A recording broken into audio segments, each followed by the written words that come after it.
Good morning, pop culture. We are live. Today is Wednesday, October the 17th, 2018. It's 7:50 a.m. and it's time to start the best morning show on YouTube. So last night we had the High Council and it was a clusterfuck.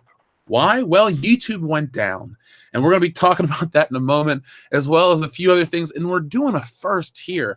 I'm going to be talking a little bit about something that's going to evoke a lot of nostalgia. Two different things that are going to evoke a lot of nostalgia that aren't Star Wars related or movie or TV show related, but they're two things that are going to take back two very different groups of people to a time in their life where they're thinking about, that was fun. I missed that time in my life. So I'm expecting to hear a lot of good memories on today's show, but that's closer to the end. So you got to stay tuned for that. But good morning to everyone that was here. And no, you really didn't miss the High Council. There, with YouTube being down, there were all kinds of problems, and it was awkward at times. We did our best. Some people heard the whole show. Some people heard very little of the show. But there's always the replay. Just be prepared for YouTube being down is the reason why our fun was ruined. It wasn't Disney. It wasn't Lucasfilm. It was YouTube. It was me, Austin. It was me all along. So let's start right now by thanking our sponsor for today's show. So this episode of Good Morning Pop Culture is brought to you by T. Allen Diaz's Lunatic City series. Take a walk on the dark side of the moon with the first installment of this gritty sci-fi noir for just 99 cents. The link is in the description below.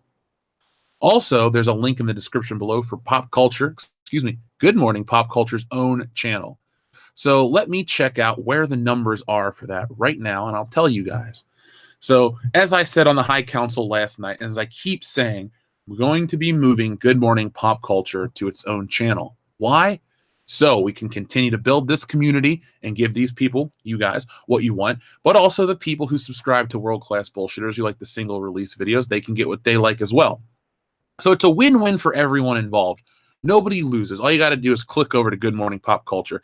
And right now we have 950 subscribers. So we need 50 more subscribers to get to the 1,000. We can monetize the channel and we can get this show on the road.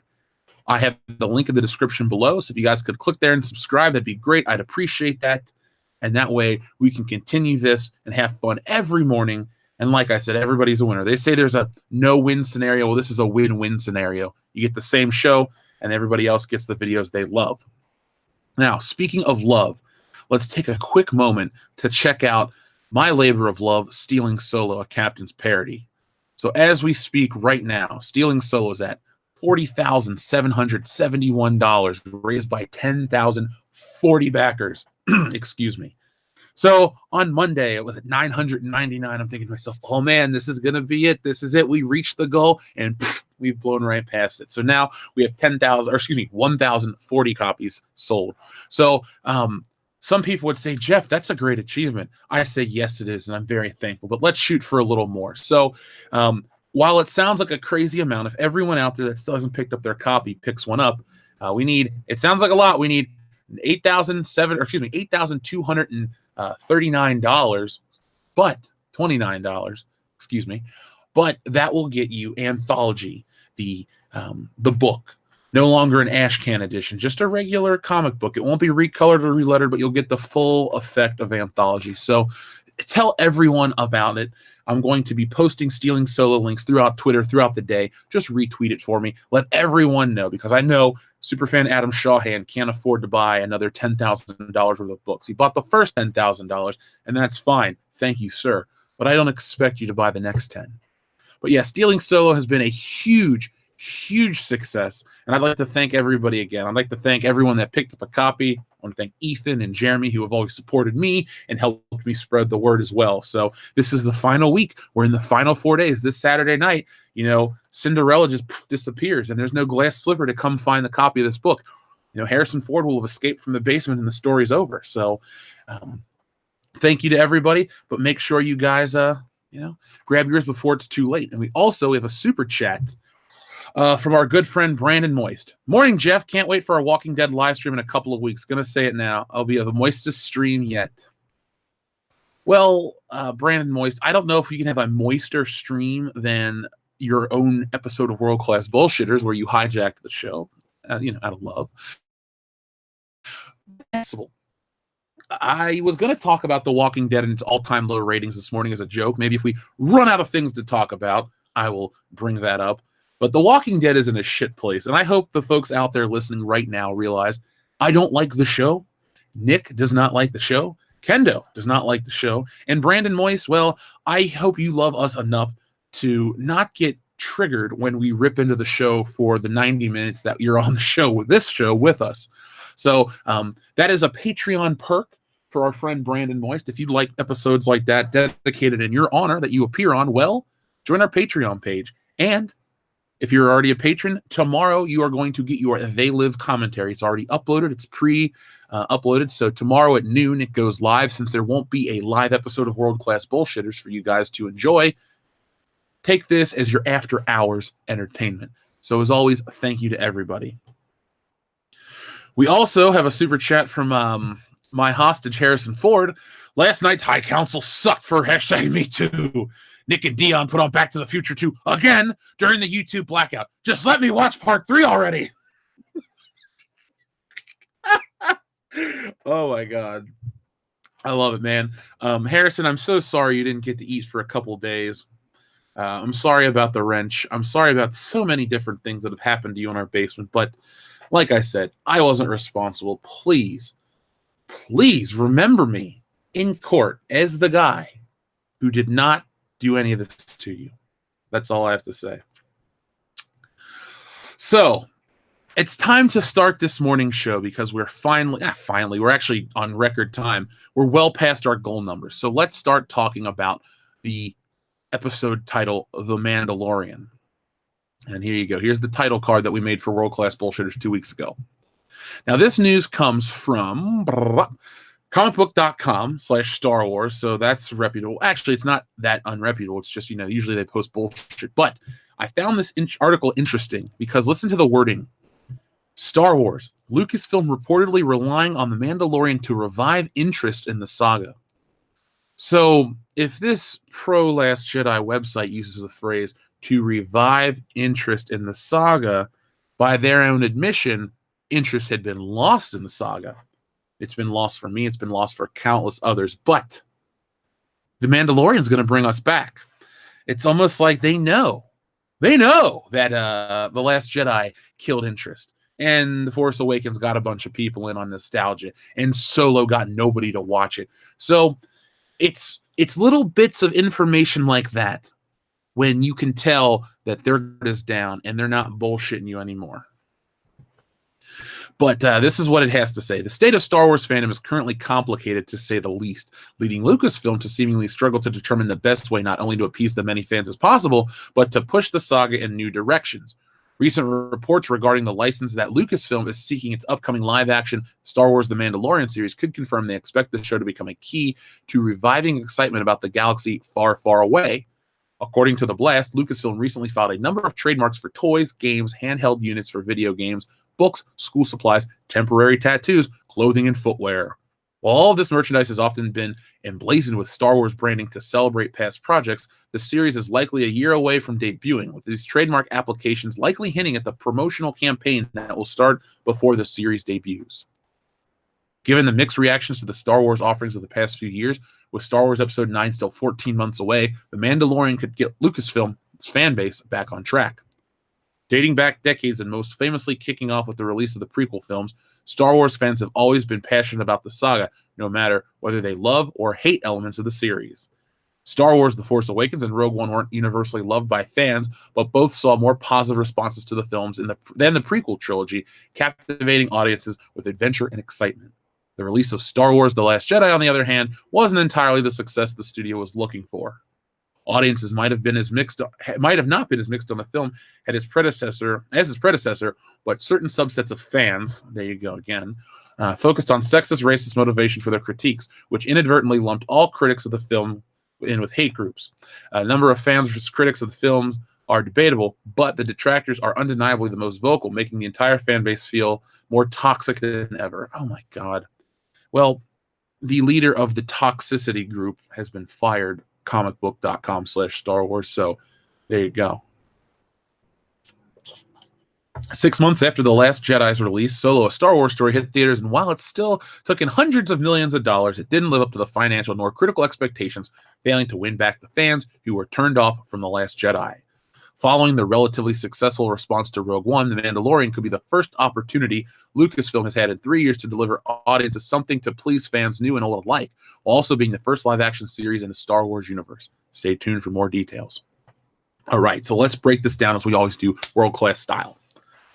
So, fans who were turned off by The Last Jedi that didn't return for Solo, a Star Wars story. Now, just, taking what's presented here, if that is the case, if people were so turned off by The Last Jedi and they skipped out on Solo, I don't think this Mandalorian show is going to get them to go see Episode 9. Now, hear me out. Why? Because it's on the Disney streaming service. Not everybody's going to have the Disney streaming service. Netflix is ubiquitous with streaming services. The Disney streaming service is geared towards kids. Admittedly, by them, no R-rated content will be produced. It will not have the original Star Wars films. It's going to be built on nostalgia and, kids' franchises and stuff, which is fine for a certain group of people. But those people aren't going to be enough to raise the profile of The Mandalorian. Titans just came out on the DC streaming service, and I have not had a chance or the stomach to watch it yet. I'm actively dreading watching that show. Why? Because it looks terrible. But that would be this is akin to expecting the Titans show to build interest in Aquaman and Wonder Woman and all of these other things. The shared universe is a great idea. Multi-platforms, another great idea. But now, when your most exposed visual part of the property has brought it down to a new low, a new low where merchandise rots. People don't want to see these movies. There's just so much hatred built around Star Wars from a group of people that just can't handle the criticism of a film. I don't think a streaming service is going to do enough to build that back up. Now, I want to know what you guys think about all of this stuff, because that's what's important to me right now. But like I said, I don't think so. Rogue One, if you listen to the sentence too, following the relatively successful response to Rogue One, The Mandalorian could be the first opportunity Lucasfilm has seen in 3 years to deliver audiences something that pleases fans new and old alike. What I take from that sentence is this is the first time they can milk the nostalgia again fully. Rogue One, you had CGI Leia and Tarkin, but then you had stormtroopers, sand troopers, pauldron things. You had TIE fighters versus X-Wings, the Death Star, Darth Vader. People's nerd boners were strong for that film. I take that sentence from this website's article that this is the first time we're going to be able to see old stormtroopers and this and stuff that looks like Boba Fett. All of these iconic elements, these visual elements that are going to bring back the old school fans. That's what it is. They fail to create something new. This isn't just a Lucasfilm problem. This is an entertainment problem as a whole. Companies fail to create something new, yet they choose to take the tried and true that people aren't tired of, and they try to alter that to build this new audience. That's not how this works. You don't get to take an established character, turn them gay, turn them whatever, and then expect the fan base to be open to it as well as, excited about it. Iceman was never a gay character. All of a sudden he was, thanks to Jean Grey's mind wipe. You make new versions. You want a black Captain America? That's fine. Well, Sam Wilson took over for Steve. I buy into that a little more than I buy into all of a sudden this character is just something he's not. If I wake up Greek tomorrow, then I will change my tune on everything, including Black James Bond. But until I wake up Greek tomorrow, I'm just not. That's not how things work. These characters are supposed to be real in their universe, and they're it's our world, but elevated and amplified in certain ways. You don't get carte blanche to do whatever you want. Same with Star Wars. You don't get carte blanche to make Luke Skywalker this terrible father-like figure, this abusive uncle who in one moment of grief tries to kill his nephew. Lucasfilm, if you wanted us to buy that story, that it was when Luke tried to kill Kylo that he became irredeemable, Show him as an unstoppable force in episodes 7 and 8. Don't show him having whiny little bitch fits. Don't have him beaten by the untrained novice hero. Have him be formidable. Don't have him walk around in his high-waisted pants looking sweaty and swole. You don't show off the right imagery. I mean, they didn't even want to take photos of David Prowse on set without the helmet. They built an aura around Darth Vader. So that way, when you saw Empire Strikes Back and his helmet was removed from the back, you're like, oh my God, that's a guy. What's wrong with him? And then before you have a chance to look at it even more, his helmet's back on. He turns around. He starts talking to General Veers and all that stuff about the comm scan has detected an energy field. And then he kills Admiral Oswald. The aura is not there. They have chosen to go down a path that creates no memorable characters, so they have to go back to the well one more time, and that shit's dry. You can only sell us stormtroopers and vaguely Boba Fett-looking characters for so long, and I think we're past that expiration date. Star Wars Rebels had stormtroopers and a vaguely Boba Fett-looking character, and now, I don't watch the show. It's not for me. But I know that a lot of people that love all things Star Wars, some love it, some not so much. I feel like they've already blown their load with that. It's all about firsts with these people. If they get to do their firsts, well, then, they feel accomplished and they can dupe people into thinking, oh my God, this is the first time I've ever seen this. I got to go check it out type of thing. Not the case with The Mandalorian. So the fact that they're relying on The Mandalorian to bring Star Wars back to the fans, well, I don't know what to say about that besides I don't know why I take great pleasure in this. Let's see, we had some super chats rolling in. So by the way, folks, we have 330 viewers already. Can we get 330 thumbs up? 331, an extra for me, please. I'd appreciate that. And if you're watching this on the repeat stream, could you leave some comments below, even if they're just like, hey Jeff, I liked the video, because we have found that the YouTube algorithm responds to comments on a video as well. So that is why I'm asking you to give these videos thumbs up and leave comments in the eventual archived version. And when we move over to the next channel, I'm really asking you guys to help us out by everybody thumbs it up when we're on Good Morning Pop Culture's official channel, so that YouTube knows that this is a channel that needs to be promoted because people need to hear their favorite morning show. Sigma with £2, thank you very much. If you guys review Mortal Engines, hit me up. I love your show. Thank you very much, Sigma. Mortal Engines, is that the Peter Jackson produced thing? I mean, yeah, anything's possible. Let me put it like this. If there's a big enough demand for things, I will do them on the channel. Even if it's not something that I'm desperate to watch or check out, if enough people say, hey, Jeff, check it out, okay, I will. And I'll get the other guys to do so as well. Not enough people have told us to go see Venom, but enough people have said you should check it out, you may like it type of thing. But if enough people say, hey, I really want you to go review this, that's how you get us to do stuff like that. Harrison Ford is back. I mean, I need to just tape your mouth shut again. I'll go easy on 3 conditions. 1, let me go to the bathroom by myself, and me hold my own dick from now on. 2, stuff free for life. And 3, let me watch Back to the Future 3. Harrison, those are 3 conditions that I can easily make happen for you as soon as possible. So after this show, I'm going to get you the Blu-ray of Back to the Future 3. You will finally see how the series ends. So don't worry. You may be trapped down there, but we're going to bring you a nice Chipotle burrito. We're going to give you an extra 10 feet of chain, and we're going to hook up the surround sound, and you're going to get your Back to the Future 3. The chapter, the series, the franchise conclusion. And you know what? If you promise to forget I even existed in this whole thing, I may even hook you up with a video game that's essentially Back to the Future Part 4. Just saying, man. Just saying. Kevathar 1138. Morning, Jeff. Morning, everyone. Just got here. What happened to the High Council last night? YouTube would not load at all during the stream, but had internet. So, Kevathar113, YouTube went down for everybody. About at 9:20 last night, the YouTube website just kind of shit the bed. We were in the stream. I don't keep the chat window open when I'm not hosting the High Council the way they do. I have the Google Hangout screen for our private chat and stuff like that. So I'm sitting here looking at my screen. All of a sudden, Ethan and Jeremy start talking about, oh man, what's happening? What's happening? What's happening? And then I go, what is happening? So he's like, oh, the stream is down. So I check my phone.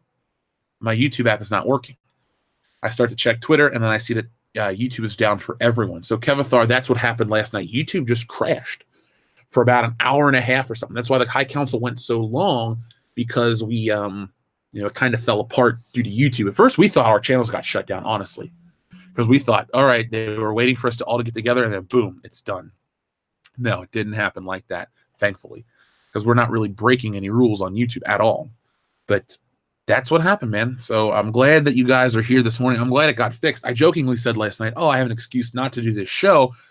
But now I'm so glad I'm here, because this is a show that needs to be done. I mean, Harrison Ford needs to see Back to the Future Part 3.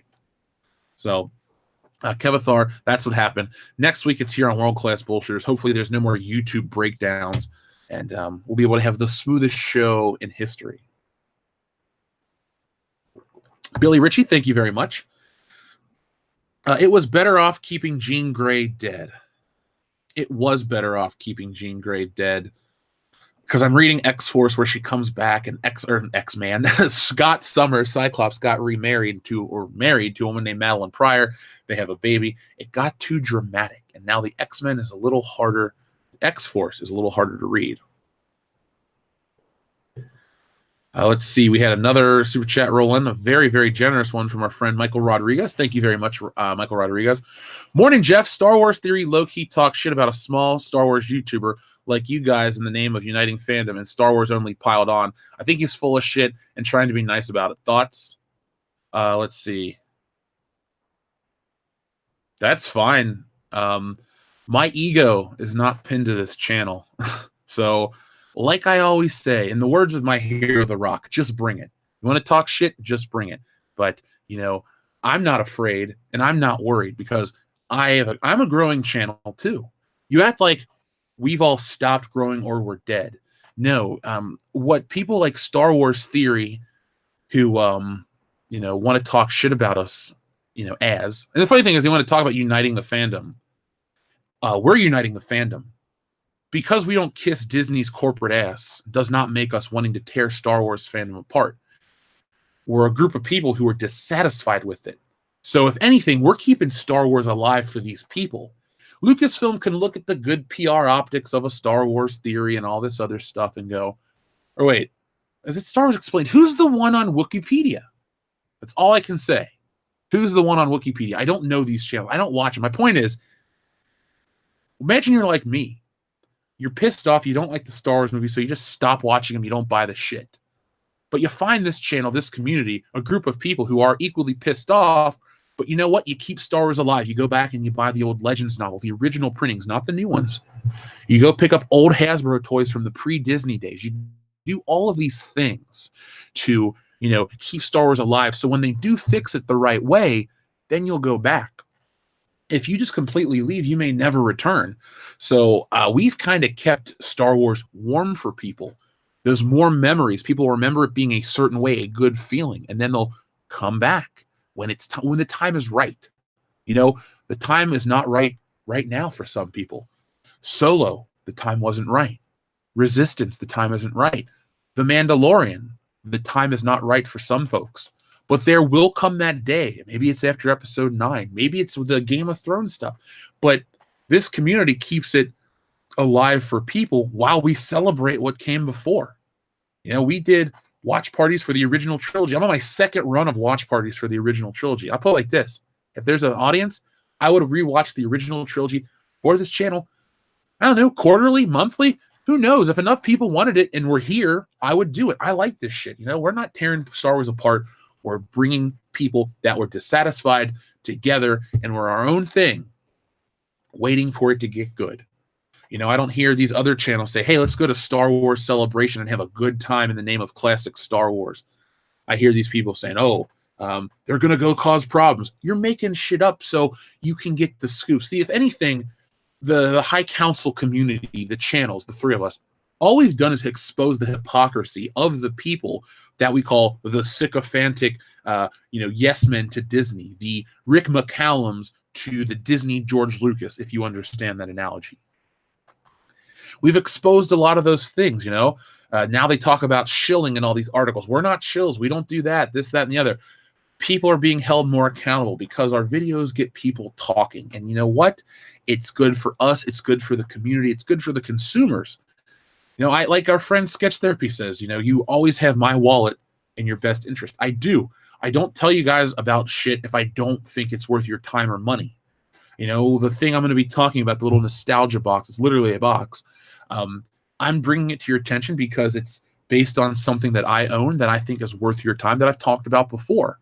So these people can low-key talk shit. They can overtly talk shit like some smaller channels than us. But you know what? It's not going to deter me. It's not going to derail me. It's only going to make me want to do this more. So if Star Wars Theory wants to low-key talk shit about us, even if he did, I've never heard it. I'm not making any claims. I'm just going by what I'm hearing. I don't care. I'm Tommy Lee Jones in The Fugitive. I don't care. Bring it on. I will be up in the morning to do this show. I will make my videos. I will continue to build this community. I will sell my comic book, and I will do really well. I heard some behind-the-scenes stuff that I can't even talk about pertaining to stuff that I'm involved with. So my future is a lot brighter than just being a YouTuber. Put it like that. I got a lot of stuff coming down the pipeline, and I'm excited to tell you guys about it at the right time. So Michael Rodriguez, thank you very much for your generous super chat. Those are my thoughts, and I always love longer ones like this so I can kind of ramble on for a minute and get my whole point across. A lot of people say, they'll send me messages. What do you think of this? What do you think of that? I know Good Morning Pop Culture is a long show, but we cover everything I want to cover. And that's the beauty of this show. So thank you, Michael Rodriguez, and thank you to everyone. All 426 of you. Can we get 426 thumbs up? It takes no time at all. Just a second like that, and it's done. We also had another super chat from our friend, Mr. V. Morning, Jeff. YouTube is working. Need my Good Morning Pop Culture fix. Well, you will get it every day, my friend. Like I said, as soon as we move over to our other channel, it'll be a little slower, but I'm just asking everyone to, get involved. The link is in the description below. You don't even have to search it. Good Morning Pop Culture, its own YouTube channel. Now, also, after Stealing Solo ends, we're going to be doing something different. Now, I've never done this. Jeremy's done something similar, and, this is not a PR stunt. I'm not asking for any kind of praise. But we're going to do something charity-related to help people. So just be on the lookout for that in November. I'm going to be talking about it. We're going to be doing a fundraising thing, and not in the traditional way you think. Don't worry. This is a very positive, good thing that we're doing for people in need, and it's Star Wars related. So if you're a Star Wars fan and you want to get involved with it, it's going to be a lot of fun. So just keep asking me later on. Remember, November 1st, we'll start talking about that. Yes, I have seen the despecialized Star Wars films. Also, folks, 5th of November, people say, are you going to watch V for Vendetta? No, we're watching Back to the Future. Finally. Well, I'll be sober this time. Anyway, though, this Star Wars Mandalorian article is quite interesting to me for all of those things. We have to revive interest in Star Wars. It should have never gone away. Now, Mareth Dialine says, hello, boys. I'm back. Well, Mareth Dialine, thank you very much for your super chat. And I'm glad you're back. I hope your eyes 110%. You can see through, the time-space continuum, the space-time continuum into the future. And could you give me those Mike Zero scoops that he has access to with your new found site? Hook us up. We love you here on World Class Bullshitters, and we know you love us back. So, I'm just going by what the super chat said, Star Wars Theory. So if it's making Star Wars that's talking the shit, like I said, I don't care. No matter who is talking the shit, it doesn't deter me at all. That's all I can say. So, okay. So, like I said, I'm just going by the super chat. But, I brought up Solo and about reviving interest in Star Wars. And tell me this. Had Harrison Ford been in Solo, a Star Wars story, would it have revived your interest from The Last Jedi? Well, you can answer your question this because someone used a deep learning AI to perfectly insert Harrison Ford into Solo, a Star Wars story. Now, this is a GIF that's playing right here. I'm going to let it play for just a second. It's just a GIF file. It's not a video. I'm talking over it and we're reviewing it. But as you can see here closely, look at your screen. They did a damn good job to insert Harrison Ford into this movie. I bring this up only to ask you guys, is this the future of iconic movie characters? Do they start to hire actors for bodies, actors for voices, and then they CGI in or use this deep learning AI to bring your favorite characters back to life? I mean, this looks great. There's a YouTube video of it that you can check out, and it looks just like Harrison Ford is there, but it has Alden Ehrenreich's voice. I think this looks cool, and this, to me, is something kind of exciting. I wouldn't mind if they did this with Indiana Jones. You want to keep these characters alive and milk the franchise? Well, you know what? People go to Disney World and watch these interactive shows and all this weird shit. Why not? Why not take characters that are played by one actor and one actor only and put their faces on it in perpetuity?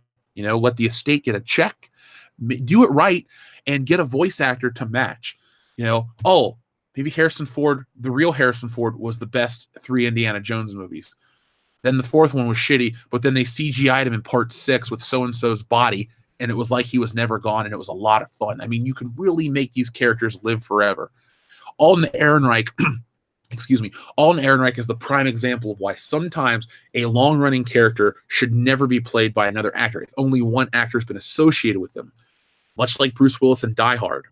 There never needs to be another John McClane. If you have to tell a McClane story, and McClane's not even the right kind of character to tell this with, but if you have to tell another McClane story, and Bruce Willis is dead, tell one in 97, and you do the same thing. It could be a lot of fun. It could be crazy. It could be experimental. Maybe people would say it's going to kill the art of filmmaking. I say it expands upon it because collaborative efforts are what films are all about. And you have a million CGI artists on the Avengers and other stuff like that. So why not do this? Chano Cyber 9 Avila says it's a major improvement. I think so too. I think it's a major improvement. And I'm going to stop showing it there in case YouTube mistakenly thinks it's a video, which it is not. It is a GIF file. But yeah, it is an improvement. I like that. I like it a lot. I mean, imagine they bring back... Well, see, James Bond's a different scenario. I was going to say bring back Connery for 007. Connery's a little different for the main reason that he was Bond for 1962 to 67, and then he came back in 71 and 83. But Bond's been around consistently for the last 56 years, with different actors. The James Bond thing experience is a little different. Han Solo has always been Harrison Ford, much like Indiana Jones. There's never been another Axel Foley outside of Eddie Murphy. Those type of characters would be very interesting to me to see them brought to life forever. I mean, as long as they have good, compelling stories, you could put in. The thing is, Indiana Jones is not Joan. We don't want that one. Indiana Jones is the perfect character to do this with. There are countless novels, comic books, stories about World War II. You want to make a franchise live forever, you keep your identity politic garbage out of it, and you put Indiana Jones with this kind of face technology on a young, able-bodied actor. You can take him back to World War II. He can finally find the city of Atlantis. He can do all of this crazy shit outside of meeting aliens, because we don't talk about that. But there are endless possibilities. And I know this is a YouTube video and people did it for fun and all this stuff. But I like it. I know I'm excited over something small, but sometimes you need a little bit of excitement, because Solo was not a great movie. It was just okay. I think I gave it a 5 out of 10, maybe a 4.5. Go back and listen to the review. But what I did think to myself is if Harrison Ford was in this story, it would add a lot of charisma and a lot of masculinity that is much needed with the character of Han Solo. To me, it's just like an animation brought to life type of thing. So that's why I like it. Let's see. Harrison Ford says, "Hey, that's not me. Where'd you get that clip?" Well, Harrison, there's a lot we know about you that you don't know about yourself. So, David Lutz, thank you very much for your super chat. If the Mandalorian is female, it means the same old politics dressed up to try to fool guys into watching it. I see no change in philosophy. I'm out. That is a big if. I'm hoping that it's the man from whatchamacallit, Kingsman.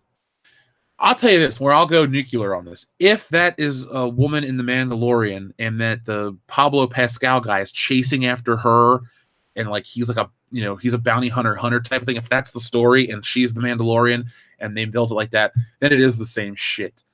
I'm not saying it has to be a guy for me to like the show, but it really should just be a Boba Fett TV show. Let's be honest. Let's just be honest. It should be a Boba Fett TV show.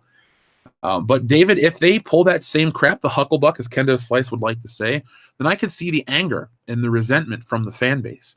And it's a deserved backlash. It's not, they don't get away scot-free with all this shit. You don't get to try that shit. Let's see. Bruce Willis CGI hair, the Star Wars Theory fan film. Good for him. I don't really... like I said, I don't know the context, so I'm not going to use this channel to go after the dude. I don't know him. I've never watched his video. I am subscribed because I saw the little lightsaber picture pop up for his thing. Out of support because Jeremy and him are friendly. So, for that. But I don't know. That's all I can say. I don't know. Kevathar1138 says, can we have this for the Avengers rather than going with Captain Marvel? Isn't age the excuse for changing the cast? Ooh, excellent point. Thank you, Kevathar1138, for bringing this up. Apparently that is. Okay, let's say I'm an actor and I play an iconic character. I play it for 10 years. I get kind of tired. Okay, well, they're going to offer me money. Every movie, they're going to offer me, I don't know, $5 million to put me in the movie. Somebody else is going to play me, and I'm just still going to look like I'm there. I'm okay with it as an actor if that's me. Chris Evans is tired of playing Captain America. Fine, Chris Evans, don't play Captain America anymore. You know what you do? You let some random CrossFit actor come in, do your stunts, get your stuntman in there, and then they animate your face to, if the technology is 100% there, and then they get a sound like, or you voice it yourself. That's easy, right? You sit in your house, they bring you a booth, slippers, orange juice, coffee, whatever you want, and you do your shit. That would be really neat. I know people don't like this, but I'd love to see Tobey Maguire come back as Spider-Man. Oh, the shit that could have been. Well, here you go. We're using this technology. Tobey Maguire Spider-Man once again. I don't really get how. I don't see there's a future without that somewhere in it. That's a type of entertainment trickery that I see happening in the future. But that would be fun for me to be able to see all this shit. If they could do it to the voice, that'd be even better. Because in Blade Runner, the director's cut, they hired Ben Ford, Harrison Ford's son, to do the voiceover work because Harrison Ford's voice doesn't sound the same anymore. And that's great. As long as you get a sound alike. If I go in there and I'm thinking to myself, this is Han Solo circa Empire Strikes Back or whatever, cool. I bought it in. I bought into it. I'm okay with it. It's all about the end product. So it's funny. People were talking about the Avengers and the age and all of that stuff. Well, I have a question for you. Have you guys heard about the not spoiled, but the leaked Avengers 4 trailer? Because if you haven't, it sounds kind of cool. So this is a rumored production art from the Avengers number 4. If Stealing Still becomes a film and there are no others to direct available, would you let Rian Johnson direct it? No, I'll direct it myself if I have to. We had Harrison Ford chained up in the basement once. One more time ain't gonna kill him.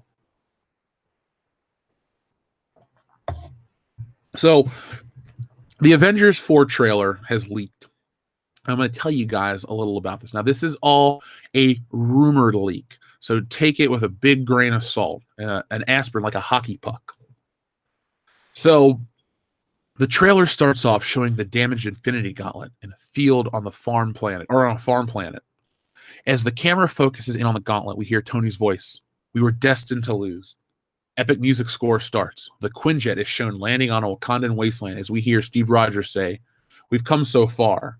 Tony and Nebula step off the jet as the remaining Avengers approach. Steve has a look of relief and says, "Tony." Tony, seemingly defeated, shakes his head and gives his friend a smirk back to Cap. Marvel Studios logo appears. We get a glimpse of the Battle of New York from the 2012 Avengers. Loki is shown looking shocked and baffled as he's on top of Stark Tower. There is a flash of blue light as the camera pans back. Cuts to black. Next, we see the Wakandan throne of M'Baku at the helm. He's surrounded by his new Kingsguard. Shuri and Banner are seen working on a new project in the lab. Probably Ironheart. Ugh. Black Widow is in full gear. Is in Hawkeye's family home from Age of Ultron. Basically, everything is thrown all over the place and broken. Nat is studying some type of map with multiple photos and locations out on it. A quick shot of Thanos is shown with a long sword, walking down an alleyway in New York City. The next shot is a dark hooded figure with glowing eyes, aiming a bow and arrow before shooting it towards the camera. Scott Lang is shown running through the park, dodging explosions. Thor and Valkyrie are aboard a Kree ship. Thor says, "If the stories are true, you're our universe's last hope." Oh, that's Captain Marvel. If such a thing even exists anymore, the next shot is of an older, determined Tony Stark walking through the new S.H.I.E.L.D. headquarters. He's in full shield attire and can be seen carrying an orange briefcase. Banner, wearing spandex, is seen running from something, looking terrified. The next shot is Ant-Man appearing out of a flash of light and landing in a desolate place. We see it from his point of view from inside the helmet. He looks left, he looks right, and says, "What the?" And it cuts. When we see Captain Marvel floating, her fists are on fire and her eyes are lit up. Thanos in the Soul Stone with a young Gamora screaming at him. Loki and Thor fighting off Chitauri together, and Tony handing Steve a brand new shield in the Wakandan throne room. Cuts back to Tony and Scott. Tony opens the orange briefcase and Scott hands him an illuminated bracelet. Tony asks, "How? Is this even possible?" Iron Man and Ant-Man are shown traveling through the quantum realm. Tony and Scott are back in the Battle of New York from 2012. The final shot before the title reveals that it is an Infinity Stone disappearing from Thanos' damaged gauntlet. He abruptly gets up and puts on his armor. His face goes from extremely infuriated to a menacing smile. Title reveal, Avengers Annihilation. Stinger, the Hulk is training at a new S.H.I.E.L.D. facility with Black Widow and Steve. Steve notices the Hulk has been training nonstop as of late, so he asks why. Hulk responds in Banner's normal voice with, "My rematch is coming real soon. I can feel it." So that is what is leaked and rumored from Reddit. All of our fears have been confirmed, excuse me. Captain Marvel is going to be our last universal hope. Oh, yay. Fuck. Even if the movie is my favorite movie ever, I don't care that she should not be the one. This is going to be a 10-year journey. It should be Iron Man or the Hulk. Why the Hulk, Jeff? The Hulk's been around for 10 years in the MCU. Why not? Age before beauty. Well, Brie Larson, she's better looking than the Hulk. I can't lie to you guys right now. That's just not my style.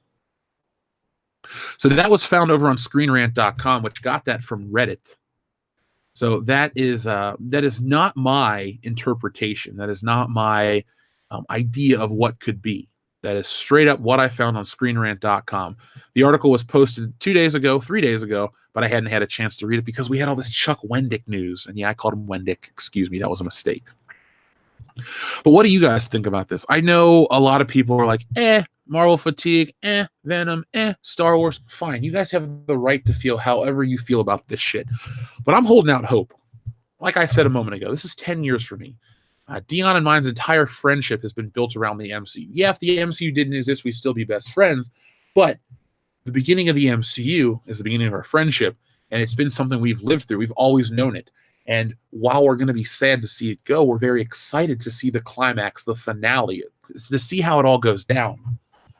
Mark my words, we will never see as an ambitious of a project as we have with the MCU.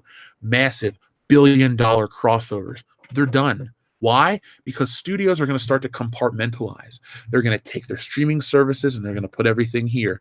Sony's got a big dick about themselves, so they're going to take Spider-Man and Venom and put them over there. Marvel is going to have to buy up all their shit to continue this going. So be prepared for this era of comic book movies to be the last one of its kind ever. I know that sounds dramatic and insane, but that's how I feel. The Avengers was a once-in-a-lifetime thing. Much like the characters in the film, they came together to save the world and do these crazy things. And in real life, these actors came together to make these movies that brought people all over the world together. And, it's an incredible thing. Some were better than others, but some were truly great. And I'm just glad I was there for it the entire time. Now, if Captain Marvel beats Thanos, I'll be pissed. If the movie's good, I'll be happy. I want these movies to be good. But I would like to see the Hulk be the one to take Thanos down to a degree. And I think, honestly, and I've said this before, you can check my sources, aka myself, on previous episodes of the show. Drax the Destroyer should kill Thanos. He's the one that killed Thanos' family, not Nebula. Nebula's not that cool. But baby Drax should give that final stab, like Thor did in Infinity War. You know, everyone comes in and Drax gets this thing for my family. Boom. And, you know, they say some kind of line. That's who I'd like to see. And Drax is not my favorite character in the MCU at all. But for his story, I know people are like, well, Gamora and Nebula and how Thanos tortures Nebula and all this stuff. Yeah, but Nebula's kind of a weak character to me. I know a lot of people love Karen Gillan, and I do too. I think she's a great actress. She's really cute. She ticks all the boxes. She's very good at what she does. But there's just something about Nebula that I do not enjoy. So I hope she is not the one to finish off Thanos. I mean, in the grand scheme of things, it should be Iron Man because he's the big guy, but whatever. Whatever. Yeah, Tony or Cap is the best thing. Now, if Adam Warlock shows up, cool. I don't think enough of your audience will know Adam Warlock. See, these Marvel movies have the benefit of, with one movie, everyone's an expert and everyone's a fan. That's what happened with Black Panther. Everybody loves Black Panther.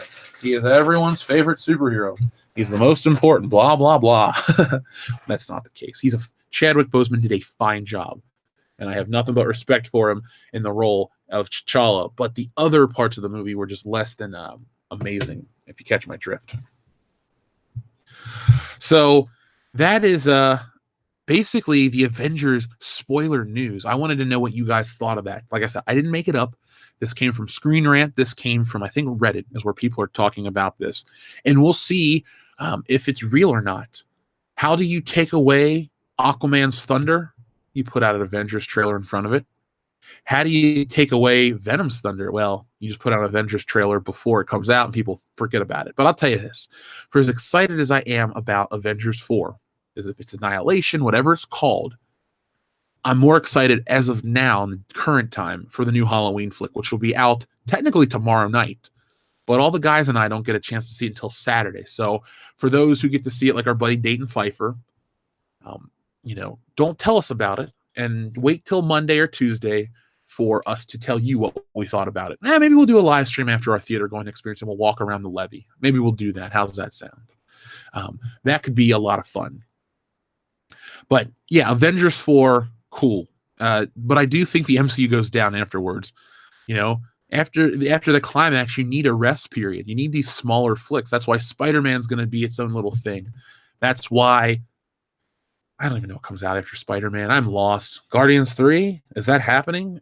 James Gunn and that whole crew is probably not, there are people that are contracted. Chris Pratt and all the people will come back to a degree, but I don't foresee it being the big hit. If Solo's taught us anything, behind-the-scenes drama can hurt a film's box office. So maybe they need to worry about the public perception more so than they realize. Now, speaking of public perception, let's talk about a man who, in some people's eyes, is a hero. Some people's eyes are a villain. And in my eyes, I just don't care anymore because it is a name that I'm tired of reading, but people seem to care about it. James Gunn. So, casting James Gunn's Suicide Squad 2. Now, real quick for the record, DC Comics has just canceled the Suicide Squad comic book. Now, that is not uncommon. They'll usually cancel a book. Marvel will cancel books and then renumber them to build interest. So I see them canceling Suicide Squad, the new series, relaunching it when the movie comes out and try to build up an aura around the brand that is Suicide Squad. But let's look at this casting because some of it's interesting. Now, first off, our friend Samuel Aragon sent in a super chat that says, Manvers will get retconned in, sadly. They can redo everything after Avengers 1 with her plus Squirrel Girl explaining why Cap and the others just leave. If that happens, I will throw my Coca-Cola at the screen. You see, Disney and AMC Theater should be very thankful because I always take a Coca-Cola to these Star Wars movies just in case I need to throw garbage at the screen. If you've ever seen WrestleMania 2000, when they screw The Rock out of the title, people throw garbage into the ring in protest and anger, and one of them wings Vince McMahon. That is my thought process. Though my Coca-Cola will not wing Brie Larson or the Russo brothers or anyone at Disney, Kevin Feige included, that Coca-Cola is a protest Coca-Cola. And AMC will reap the rewards of me paying $9 for 25 cents worth of liquid. But they'll have to clean it up. And that mess will represent my feelings if that ever happens in a film. So, Samuel Aragon, I also will hold you personally accountable. I will think that you are from the future and you're taunting me. Are you secretly Mike Zero, Samuel? Because if you are, this is not cool. You know what? We got Mareth Dialine now, who has that golden eye that can just see into the future. So we got a weapon to beat you. You will be defeated. Sorry. But yeah, if they do that, seriously, dude, I don't like that at all. Ugh. There's no Coca-Cola hate, but Coca-Cola is a drink that everyone recognizes in the world, and it's what AMC carries. So it's not an anger that I hate Coca-Cola. My uncle loved it, you know, so I have good memories of Coca-Cola, and I like the merchandise. I don't drink the pop, and what has more sugar than a Coke in it? Nothing. So I really want to stick it to them, if you get what I'm saying. So James Gunn, we have to talk about his casting for just a moment. I'm not going to read the article. I'm not going to get into all that drama and stuff. You guys know about the James Gunn situation. But here are some of the casting choices that Daniel Warburn of ScreenRant.com has proposed. So Dave Bautista is Bane. Not a bad choice. Bautista is obviously bald and muscular. I'd hope they'd cover his tattoos, because his tattoos are not cool. But this is him as a wrestler, and there's Bane as a cartoon character. So Bautista could do it. It would be a very...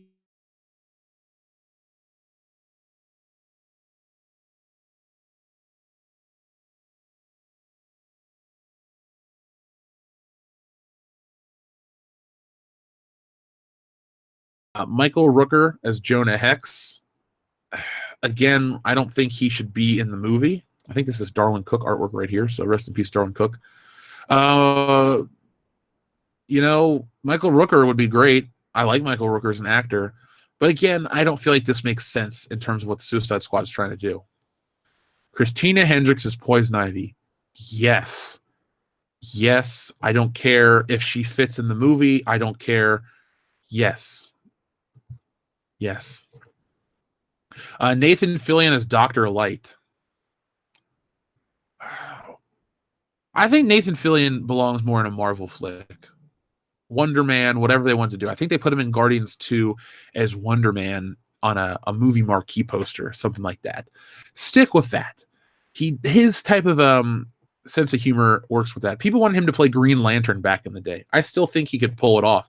Hal Jordan's meant to be a little older, a little wiser, but not Dr. Light. Camila Mendez is Nightshade. I don't know who Nightshade is, but based on this picture, why not? And now let's see what else they got. Donald Glover is Merlin. Nope. Sterling K. Brown is Black Hand. It's a little on the nose, but sure, why not? They got the same smile. So there's a quick little segment about the Guardians. Sorry, James Gunn and Guardians just go instantly into my brain.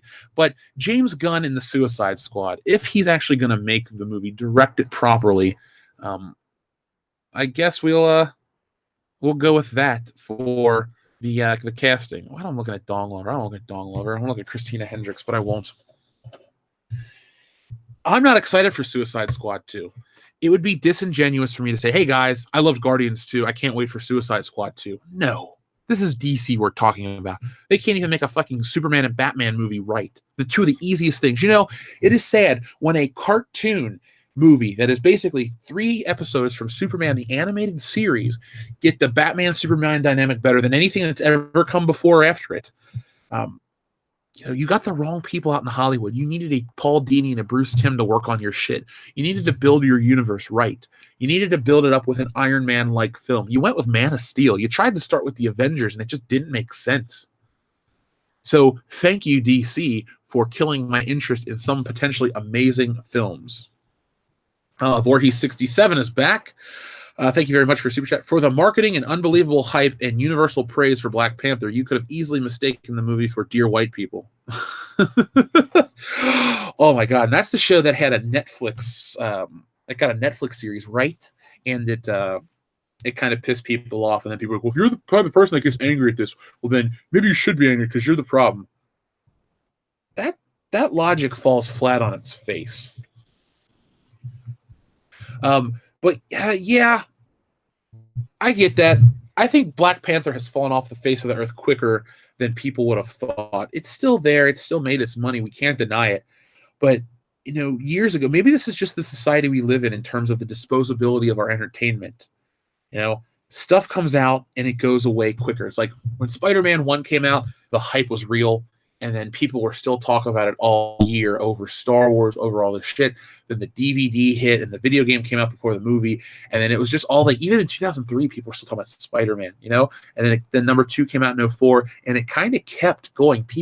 These superhero movies were newer, they were more novel, and that was the main event. They stayed fresher in people's minds. Maybe that's just how all entertainment is right now. It stayed fresher in people's minds. They had less of it to consume. There was no YouTube. There was no instant gratification, so they respected it more.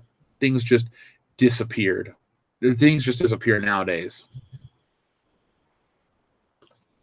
I don't know if Donald Glover's Merlin will be pansexual. Remember, folks, Donald Glover didn't make Lando pansexual. Jonathan Kasdan did. So just remember that when you want to blame certain actors for certain things, blame the writer and the director. Don't blame Kelly Marie Tran for Rose Tico sucking. Blame Rian Johnson.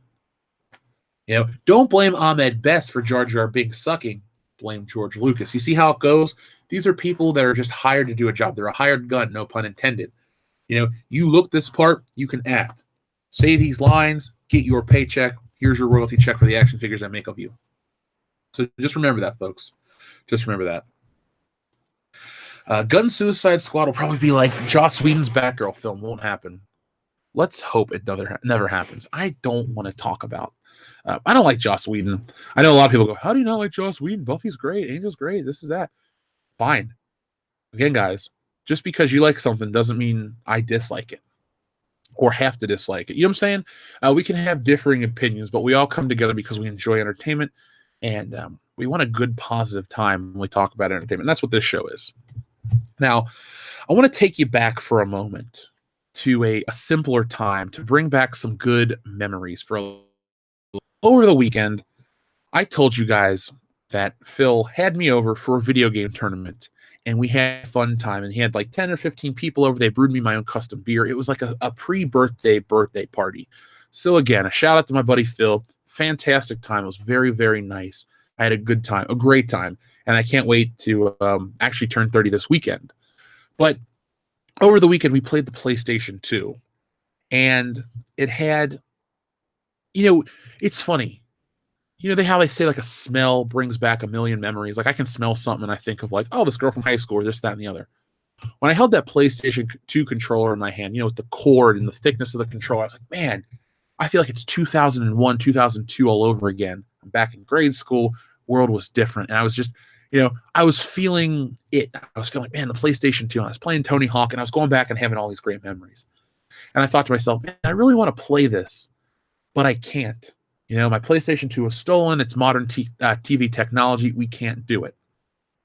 So I saw this on IGN yesterday. Now, I don't promote products. This is not a thing. This is just something I wanted to show you guys because I really wanted to use this as a framing device to ask you guys about your best PS2 era memories. And we're going to even take it back further in a moment. Like, I noticed when I brought up gaming the other day, a lot of people just rolled in with, hey, gaming this and gaming that. Now, I'm not Jeremy. I'm not going to do video game reviews and stuff like that. That is his corner of the internet. But Good Morning Pop Culture is a coverall for all of entertainment, and I thought this would be a nice segue into something video game related for just a moment.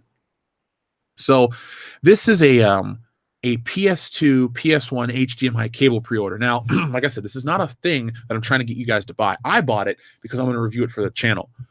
But the PS2 and the PS1 era was a very pure fun time for gaming. And with this, we're going to be able to, play those games on modern TV. So I actually thought, I bought this cord last night and I thought to myself, I think I'm going to go out and get an old PS2, look for my memory card, because I think they stole the PlayStation, but we somehow got the memory cards back. And I'm going to dust off some of my old classic games. I'm going to be able to play them and enjoy them again. Video game companies want to milk you for as much money as possible because they want to re-release the same game 20 times. And I fell into that trap with Grand Theft Auto, believe me. I own Grand Theft Auto 3 on every platform possible that I own, except for PC. San Andreas I do own on PC. But this was just something fun and different. So this nice adapter thing was just something I wanted to bring to your attention, because if you're an old school gamer and you want to mod and do all this stuff, don't get one of these. I'm going to test out and let you guys know what I think of it. And I'm looking at some of people's favorite games: Grand Theft Auto, San Andreas 3, fantastic games. Thank you, Superfan Adam Shawhan. I won't. Let's see, Time Splitters. Oh man, there are some great games. You think Spider-Man 3 is a masterpiece compared to The Dark Knight Rises? Ooh, that's an interesting discussion to have. Maybe I should do a video where I break down superhero trilogies and we try to figure out who has the best, who has the worst. Let me write that down.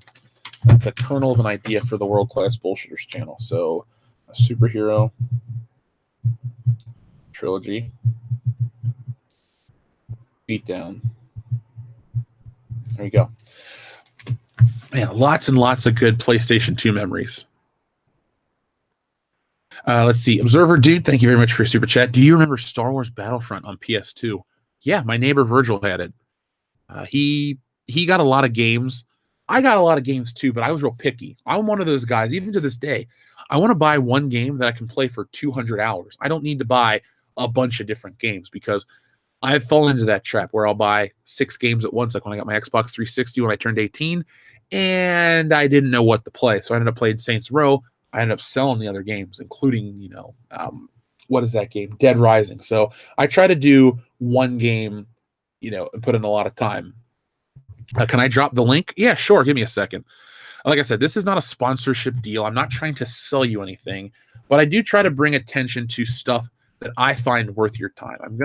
I have an idea for another collecting channel. I'm not trying to do 10 channels at once or anything like that, but I'm just, I'm thinking to myself, maybe, a lot of people like what I talk about in terms of entertainment. Maybe just as many people would like to hear, products that I think you guys should check out or pick up. And like I said, no sponsorship deals. This is not me trying to say anything, but there's the link right there if you guys want to go back and enjoy your PS2 stuff. And for those wondering, it hooks up directly into the PlayStation. There's the adapter for the PlayStation 2 and 1. And then I guess this little box up converts the signal and puts it out in HDMI. So there it is all together. PS2, pound, HDMI. Speaking of pound that muff button, guys. Get us up to one more like than we already have viewers. I'd appreciate that. And if you're watching on the replay, just say hey in the comments section below. I'd appreciate that. And hello back. But there you go. There's your link to everyone out there for those wondering. I'm not trying to tell you guys to live in the past, but right now gaming's in a weird place. You get some really great AAA titles. You get your Red Dead, you get your Grand Theft Autos, you get your Spider-Mans, but you also get bullshit with Spider-Man, like Black Cat cleavage, this and that. So these modern sensibilities in your video games are kind of ruining the artistic nature of the video game. So maybe if you want your booby jiggle physics, you go back and you play Dead or Alive 3 on Xbox, up converted to HD. Maybe it doesn't look as good as the 4K version, but you know what? It's still playable with no latency issues. So, yeah, you guys should check it out. Vintage is all we have now. That is true. Silent Hill 2 is a horror masterpiece. See, it's a reason like this cord that's going to get me to go back and rebuy these games that I never had as a kid. I'm going to go back and pick up new copies of wrestling games and all this stuff. And you know what? We'll stream stuff together as a community. You guys keep talking about Jeff, stream. I will set up a Twitch. In 2019, we will have our Twitch, we'll have our Discord, we'll have our websites. All these things will be running and operational. It'll be nice and smooth. You also have your Stealing Solo book, and everything will be great. So, I'm going to show you guys one more piece of nostalgic entertainment, one second. But Dark Knight Rises has to be one of the biggest examples of a popular movie that is cool to hate on by several. I don't hate the movie. I think it's a big step down from the Dark Knight. I think a lot of people worship at the altar, the cult of the Dark Knight. I will not gain any fans by saying this, but I still stand by my stance, my opinion that The Dark Knight is a massively overrated film. Is it good? Yes, it's damn good. It's a fantastic movie. But I think people raise it up on a platform. You know, you put the pussy on the pedestal. You put The Dark Knight on a pedestal that there are certain elements of it that aren't as perfect as you guys want to make it out to be. You know, realizing that it does have flaws and faults and some spatial issues in terms of action and a lack of this or that. If you, or the sooner people admit to it, or at least pay attention to the possibility that there are those things, not necessarily being ignorant to the fact that there could be. You don't have to agree, but you could possibly think there are those problems. But I think the big reason that the film is hated on the way it is because it's it's a drop in quality. And that's fine for some people. I saw it with Dion twice opening weekend. Or not opening weekend. We saw it the opening night. I went up to Michigan. We went to see it. Hung out that whole week. And then the last night, that Sunday I was there, we went and saw it again. And then I own it on Blu-ray, but I got real cheap. So I own that Nolan trilogy. I think it's the strongest Batman trilogy because I love Batman 89, but I also love Batman Begins. I love The Dark Knight. I hate Batman Returns. And I really like Batman Forever. And I really like The Dark Knight Rises. So my stance on the film isn't to hate on it. I think there are strong elements like the Black Cat, Selena Kyle. Yeah, Anne Hathaway is very unlikable, but she looks good in the movie and she does a good job acting. She's not a bad actress. Christian Bale, I have problems with with Bruce Wayne going into hiding for 8 years and all that shit. But overall, I think it's a fine movie. If The Dark Knight's a 9 or a 10, Dark Knight Rises is a 7 or an 8. We had a super chat roll in from our friend Chano Cyber9 Avila. Mortal Kombat, Shaolin Monks, Deception Armageddon. Ooh, Mortal Kombat. I love those games. I'm excited for the ability to go back and play the old arcades collection that has Mortal Kombat on it. To me, that would excite me to no end. Superfan Adam Shawhan wants to know my thoughts on WWE 2K19 or WWE 19. I didn't buy it because it's a rehash of last year's game, and I don't want to play the same game with less wrestlers and less moves every year. You milked me too much. Apparently, Twitch is full of scantily clad women. Okay, I can't wait to go there, actually. So there we go. A lot of people are coming out for The Dark Knight Rises. It's not that bad. It's not too bad. Yeah, I don't like Batman Returns. I've never made that a hidden thing. I do not enjoy Batman Returns at all. It's not my movie. It's too set bound. I love Tim Burton's first Batman. I love Michael Keaton. I love the Batmobile, excuse me. The suit's okay. It's just, to me, it's a step down. It just feels, I don't know, it's not Batman's movie anymore. Tim Riggs, thank you very much for super chat. Good morning, pop culture. Looking forward to having time off to enjoy all the live streams while I'm on vacation from work the rest of the week. Well, Tim Riggs, enjoy your vacation, my friend. You're going to enjoy Good Morning Pop Culture because I will be here on Thursday and Friday. And then we will have live streams over the weekend with the other guys. So if you guys are going to stay up late or do anything crazy like that, well, you might be hanging out with us, if we can force you to. But thank you, Tim Riggs. So one more piece of nostalgic hardware that I wanted to share with you guys. Now, like I said, these aren't sponsorship deals. These aren't me. This isn't me trying to sell you guys stuff to ingratiate myself with possible sponsors or to get free stuff. But this machine you're looking at isn't anything you've seen before because it looks like a Sega, but it's not a Sega, but it is a Sega. So if you guys played Sega, press 1 as a kid. I did not. I was not fortunate enough to have a Sega and a Super Nintendo. I just had all the Nintendos and the games I wanted to go with them. And then all the PlayStations and the Xboxes and stuff like that. So I was a spoiled kid. Thank you, Mom, for busting your ass. But I never had Sega. But that's okay. I'm over it. Now, the reason I bring this up to you is because this article that I found says the guys behind the best SNES and NES clones have built the ultimate Sega console. Now, I own the ultimate SNES console. Now, also, I'd like to know what games you like for your Super Nintendo playing. I know a lot of people like retro gaming. I grew up with it, so when I was a kid, this was just modern-day gaming. And for me, the best game on the Super Nintendo was Mega Man X or Super Mario World. So those are my two favorite games. Also really liked Power Rangers, but that wasn't that good. But this company called Analog, who does make clone consoles, and I'll say they make the best clone consoles, are going out of their way to make a Sega Genesis equivalent. So this thing is called the Mega SG. Now the Super NT retailed for $190, and the NT, which is the original one to play the Nintendo on, retails for $450. Now this thing will cost $190, but it'll also play Genesis, Master System, handheld, Game Gear games, as well as games that were playable through the Sega CD and all the accessories.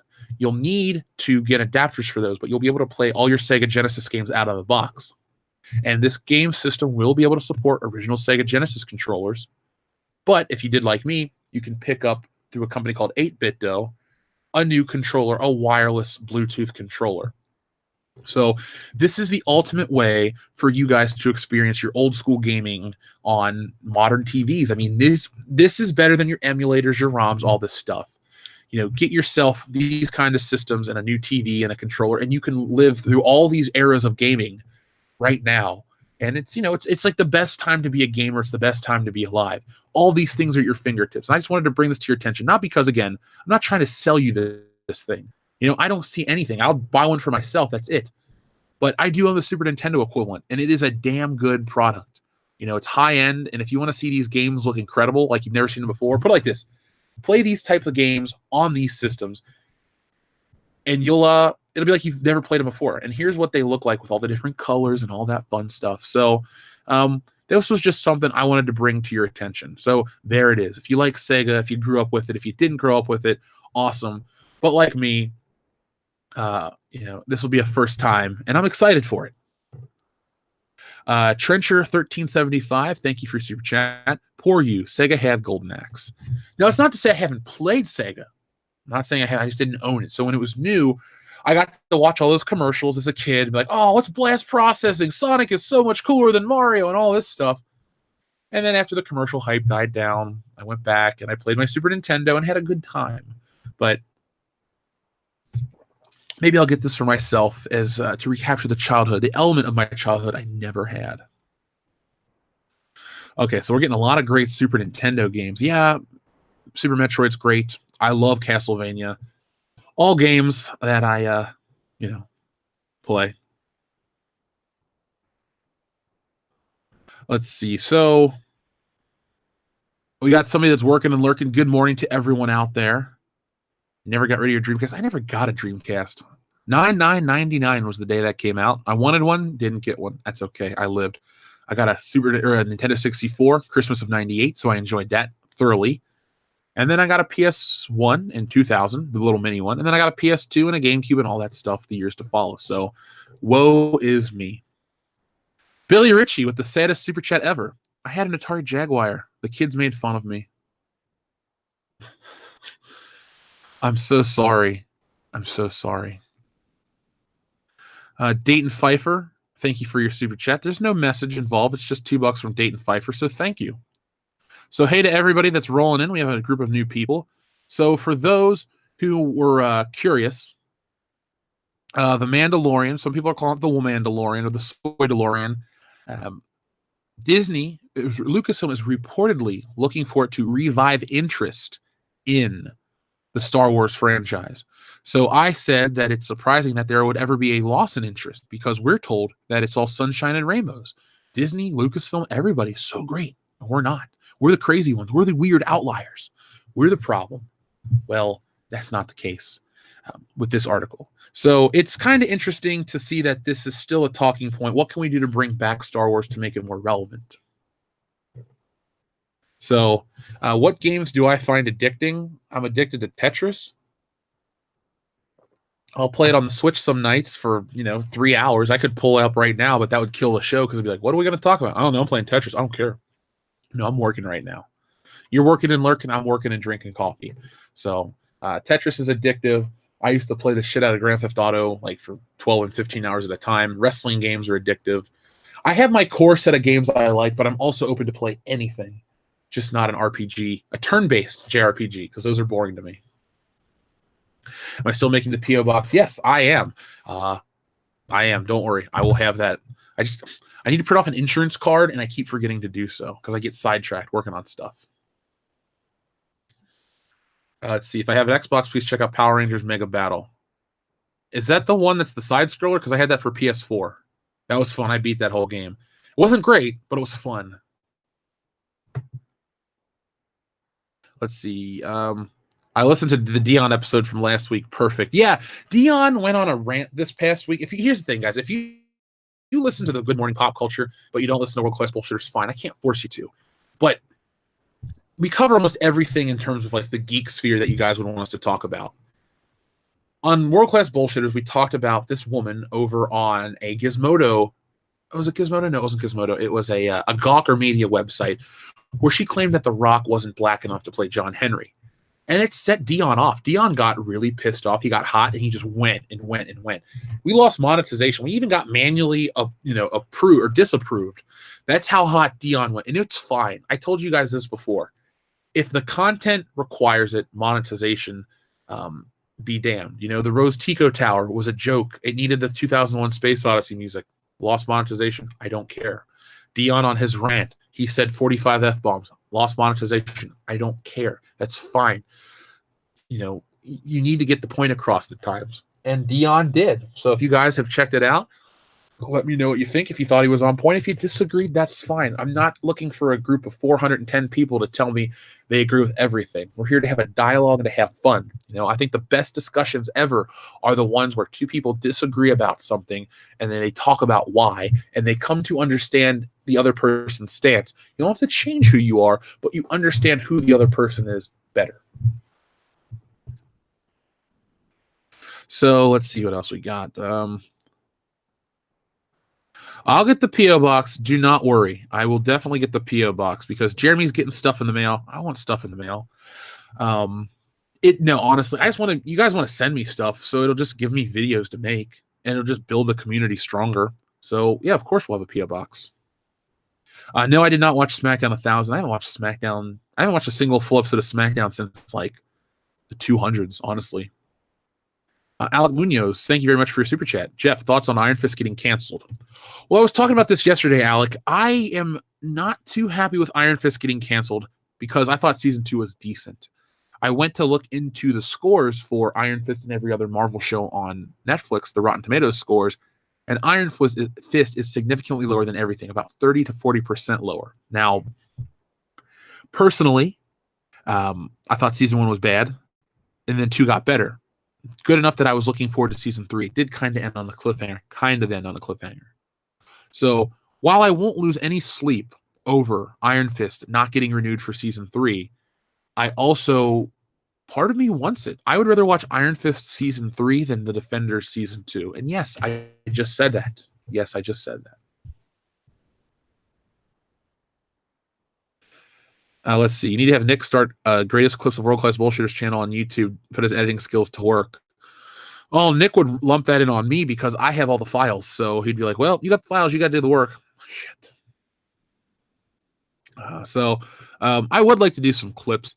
I was trying to go back, Tim, and remaster some of our old episodes and put those as like digital content you could either like buy for like $1 for a pack of episodes to just help the channel. It'd be just, something that we could do to, I don't know, build channel funds down the road. But I do want to remaster some of the old episodes, and you can hear how far we've come. I don't hide from them.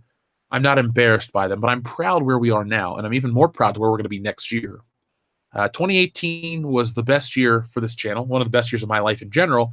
2019 is going to be better because we're already starting at a higher point, and we're just going to continue to go higher. I'm going to make sure that happens. So, it's a journey for everybody. Let's have some fun, guys.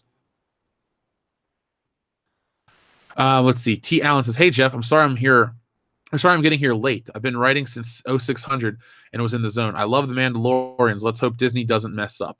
Well, T. Allen, thank you very much. And it doesn't matter that you're a little late. You're in the zone, man. You got to stick with the zone. So there we go. Yeah, I hope Disney doesn't mess it up either. I do want to enjoy Star Wars content. Like I said earlier, when people were saying how there's channels talking about the community being, torn apart by YouTube channels. No, we're building up the community. We're keeping the people, the last remnants alive. Oh, you didn't like The Last Jedi Solo and Force Awakens or Rogue One? That's fine. Don't give up on Star Wars completely. Just wait for it to roll over. It'll eventually get better. Now we're going to report on it and make fun of all the guided mistakes that they've made over at Lucasfilm. We have our right to, but just hang in there for the most part. But yeah, I hope they don't mess it up as well. Since it doesn't look like Stealing Solo will get 100,000, will there be any way to remake the anthology? No, but if it hits the 50K, I won't give you guys Ashcan editions. I'll give you guys full-size printings of the original book with no new lettering or coloring or anything, but it'll be, the book. So that's, so just do me a favor. If you've already picked up a copy, I'm not asking you to get a second one. If you want to, great. But what I am asking is I'm going to start tweeting out more stuff, links and stuff like that. So just let us know, retweet that for us. We have 5,000 Twitter followers. If 10% of the people that follow us on Twitter buy the book, well, then, everyone's going to get it. And if everybody on Twitter bought the book, well, then everyone's going to get the remastered anthology. So that is the case. Let's see. Do you think Daniel Bryan won the championship at Crown Jewel? No, I don't. I also don't think Crown Jewel will happen, but I'll watch it if it does. I think Iron Fist was canceled due to the inability to get it made before the rights expire. No, I don't think so. I thought Marvel owns all their shit. Who else has Iron Fist? Unless it's to put Iron Fist on the Disney streaming service, but that's not really a kid-friendly show. It's very violent and gory, and that's fine. It doesn't need to be kid-friendly, but it, whatever. This is a good week to get to work on Streamlabs, Discord's OBS stuff. By the way, I'm off work. I'll ask Nick to give me some information. This is our week, though. That's why this week's podcast is pre-recorded. If you're a patron like you, Tim, you've already heard the show. The guys are going to be traveling here to Cincinnati over the weekend. So we're going to have a stream tonight. I keep forgetting to tell you guys this. Tonight's our Tales from the Crypt night. So if Grendel Fan 84 is out there in the chat, I'm going to get with you tonight and let you know the episodes. We haven't even picked them out yet. That's why we haven't done all the proper stuff. But we're going to watch Tales from the Crypt tonight like we did the Twilight Zone last week to continue our Halloween extravaganza Schlocktoberfest, which has been a big success this year. So we'll do it again next year. I know we're only 17 days into the month. It's really early to call it that, but it's been a lot of fun. And if anything, we'll just do our yearly Halloween 17-hour stream. So there we go. I have not seen the new costumes for Titans. I haven't even seen the first episode yet, but I will. I may get Chipotle. Today's a training day. I may get Chipotle and eat that, watch Titans, and then go lift, and then come back tonight. So we'll see. Seen any Tales from the Hood movies? Yeah. I haven't seen the Tales from the Hood movie. I fucking love Tales from the Hood. Dregs, if you want to go back, we did a commentary for it last year. Just title or look on our channel, Tales from the Hood. We definitely uploaded it for Schlocktoberfest. Big fan. You want it to... Funny story. I always like to tell you guys little bits about me. See, all kinds of information's out there if you listen to Good Morning Pop Culture, because this is what I would consider the most dedicated of world-class bullshitters fans. You guys are here every morning. You don't run off to other streams or anything like that. You're here. You're like Superfan Adam Shawhan, or who else is here every day? Mr. V. All these guys. Dregs, you're here all the time. Grand Muff Tarkin. The people that really listen. So let me tell you a Jeff story from when I was a kid. I was an easily scared child. I remember going to Blockbuster as a kid and seeing the poster to Tales from the Hood and being scared by the poster. I was like, oh, it looks so scary. I finally saw the movie. Maybe I was like 12 on TBS or some channel. And I was blown away by how much I loved it. But I also thought, why was I so goddamn scared? So I looked back and I laughed my ass off. But no, I love Tales from the Hood. And we're going to watch Tales. I want to watch Tales from the Hood too really soon. I might watch that with the guys this weekend. Maybe a Friday night thing before we go see Halloween. Did I go into Spidey suit? Benobi 75? I do recommend you check out yesterday's show. We talked about Spidey's suit, the trailer date for episode 9, all kinds of stuff. Rumored trailer date. But yeah, I did talk about it. a lot. I showed images and talked about how it looks like Eric Larson artwork and stuff like that. What are we paying F for specs for? What are we all pressing F for, huh? Let's see. Have you ever guys done Demon Knight? No, we have not done Demon Knight. I've seen it, but I've never done it for the channel. Let's see. What time does the stream start? Probably 9 o'clock. 9 o'clock's the best time. It gives, if Kendo's off work, it gives everyone time to go do stuff, go to dinner, get back, and have plenty of time to set up and take care of business. So, 9 o'clock. That's what we'll call for. A tentative 9 o'clock. Yeah, Tales from the Hood. I wouldn't call it scary, but it's very interesting, and it makes me wonder why. And I'm gonna get political for a moment. Why there aren't more black themed horror films? I'm not on an Apple box calling for more, but Tales from the Hood was really, really interesting because it was directed by a guy named Rusty Cundiff. I believe he wrote it too. And sometimes horror films are based off what scare people, and so Tales from the Hood was very political at times, in terms of police brutality and slaves and all this stuff from the past. But it was interesting to see it through a lens of a horror film. We had Blackula and JD's Revenge, classic stuff like that. But there hasn't really been a good modern, like an actual horror film, because Jordan Peele's Get Out, some people call it a horror film, some people call it psychological, whatever. But like something traditionally horror, zombies, ghosts, killing, stuff like that, and put it in that kind of setting, I like it. Tales from the Hood, if I'm going to rank every horror film I've ever seen and how much I like them, Tales from the Hood's probably going to be a top 15 for me. Not better than Halloween or some of the Nightmare on Elm Streets or The Exorcist or well, I don't know. Do I like it more than The Omen? I don't even know my top 10 horror films. Halloween's my favorite for sure. But Tales from the Hood is a legit film that deserves some more respect. That actually has a lot to say. So hopefully number 2 is as deep. Oh, they're pressing F because the stream cut out for a bit. Well, I'll tell you this, folks. If the stream ever cuts out for moments of time and you're dying to know what I said, I upload this show to Podbean, iTunes, and all that stuff. So just go over there, subscribe, and you'll get this show relatively soon after it goes live on YouTube. And when I move Good Morning Pop Culture to its own channel, I should be keeping it over there. I don't know. Yeah, maybe I won't. Maybe I'll just make sure you guys got to watch it on YouTube type of thing. We'll figure it out. We'll see what most people want. Good Morning Pop Culture does have its own online streaming community that is pretty strong. We're almost to 67,000 unique downloads over there. So we have the numbers to back up all the shit we talk. Let's see. I liked your childhood going to a cabin store after watching Friday the 13th, was it? Yeah, Gatlinburg, 2001. I saw Friday the 13th Part 3. That whole week was spent in a Gatlinburg cabin. I didn't go outside at night alone.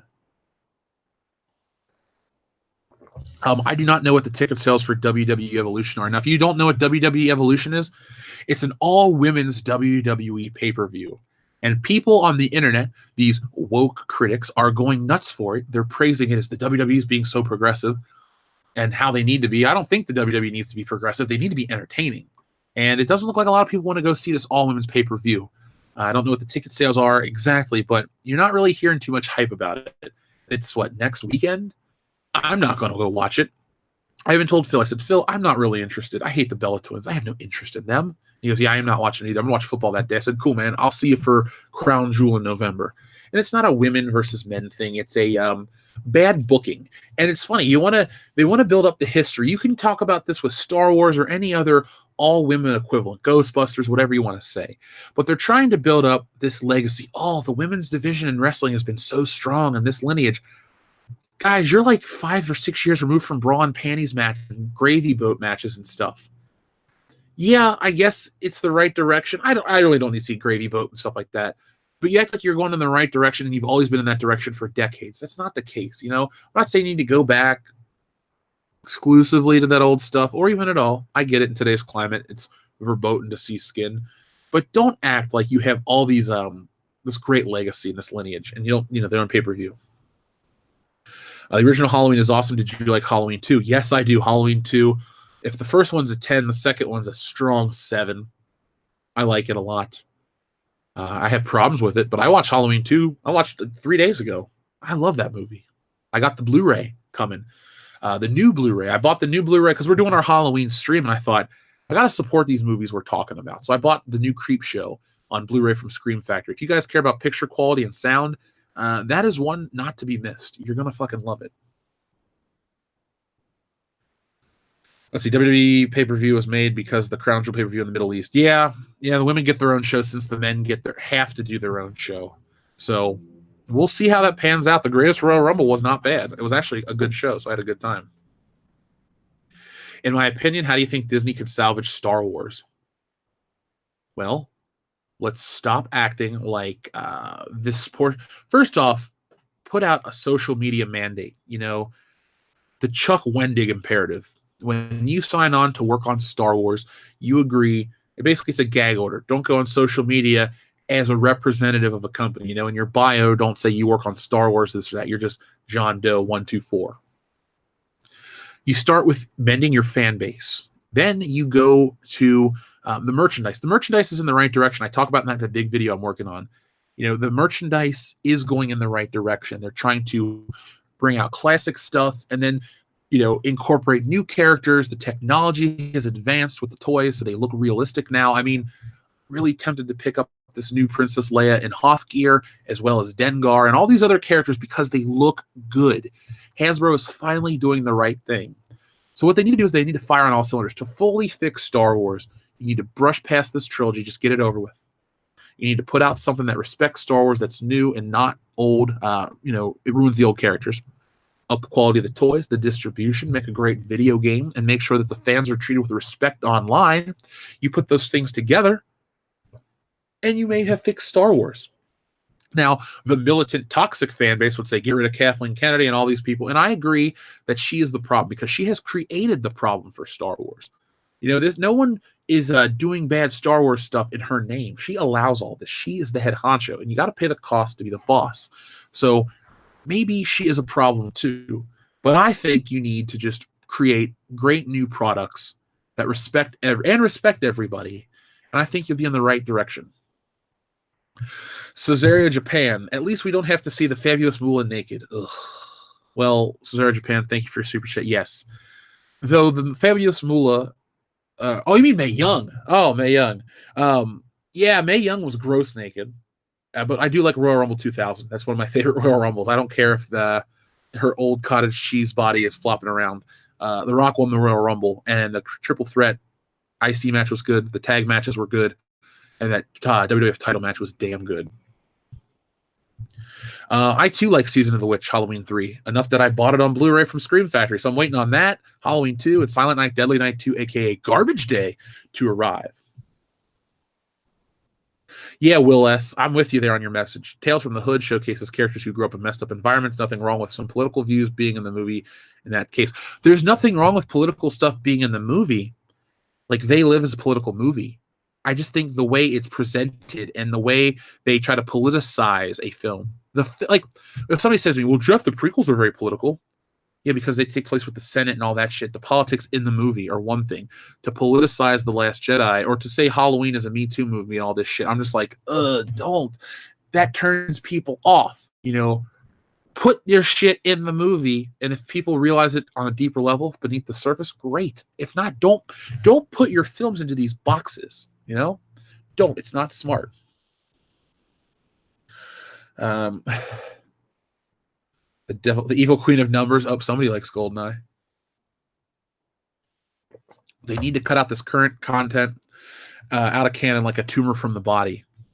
That's harsh, but you're accurate in that, I believe. Have I seen the producer's cut of Halloween 6? I know the differences. I've never watched it. Halloween 6 is a terrible movie that I absolutely hate. Let's rank the Halloween movies. 1, 2, 3. H2O 4. No, wait, hold on. Anyway, H2O 4. Resurrection 5. 6. Rob Zombie Part 1, Rob Zombie Part 2. There we go. Those are all my thoughts on the Halloween films. See, John Carpenter's a master, and the first one is great. It's not just a horror film, it's a suspense film. I think Halloween stands on the same platform as Jaws. Yes, I said it. I think it's just as well made and well executed, and it's made for a percentage of the budget. Steven Spielberg's lawyer made more money off Jaws than Halloween cost in general. So I can't put any other horror film on that level. Maybe The Exorcist. I don't want to say, I use this phrase sparingly, but like these churched up movies, like they're good enough. They're on a different level. Halloween's on a different level. The other ones are just schlock. Friday the 13th movies are schlock. Nightmare on Elm Street movies are pretty much schlock. Those things, they're good for the horror fans and the community. But you need something that's going to draw in audiences and bring respect to your cause. Like I talked about the Spirit of Haddonfield film yesterday. Don't try to just live in the past of we like the gore and this scene and this scene and that. No, bring something new to the table. Expand people's minds. Call attention to yourself in a new, unique way.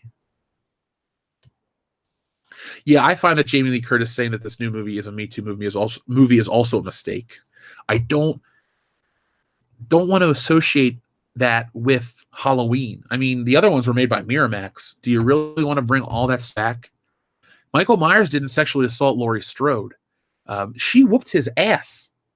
I actually find problems with Halloween. Not the first movie, but anything that comes after. The fact that she's still living in fear of Michael Myers and all this stuff. Look, I get it. It was a horrific experience. And I'm not saying you would live it down. But much like Batman, there is a point where you'd think, I might get over it. Laurie Strode was attacked by Michael Myers. He stabbed her in the arm. She fell down the stairs. She stabs him in the neck. She stabs him in the eye. She stabs him in the gut. He's shot 6 times. He falls out the window. And then he's apprehended according to this new canon. Okay? So we just go with the new canon. Yeah, this psycho tried to murder me once. Why would you be waiting for 40 years for him to come back and all this crap? She didn't hang out with Loomis. She didn't talk about all this, the blackest eyes, the devil's eyes, and all this shit. No, he's just some lunatic in a mask that got captured. Yeah, you'd live in fear, but I think you'd also move on. So I don't like this trying to equate Me Too to Halloween. It just isn't, right. If you want to see the double standard in society, look up former ArenaNet developer Jessica Price. I think I've heard about that story, honestly, Dregs. I think I have, but let me take a screenshot of it, and I'll look at it again later to make sure. Because right now, entertainment is in the weirdest place it's ever been. And if anything, I document the decline of Western entertainment here on this channel. There we go. Oh, nothing will ever touch the original Halloween. Cinerevath 653, high five to you, my friend. Let's see. Halloween was John Carpenter's second film, correct? He did after the Dark Star. No, he did Dark Star, Assault on Precinct 13. Or Assault on Precinct 13. Did he do an Elvis TV movie before Halloween, or was that after? Halloween's early on, but it's fantastic. Yeah, I've seen that video from Cinemassacre. I like Cinemassacre. That would be a channel I'd like to interact with down the road. That is doable. They do stuff with other channels all the time, so why not me? I like video games. I like horror. I like the nerds, so what the hell?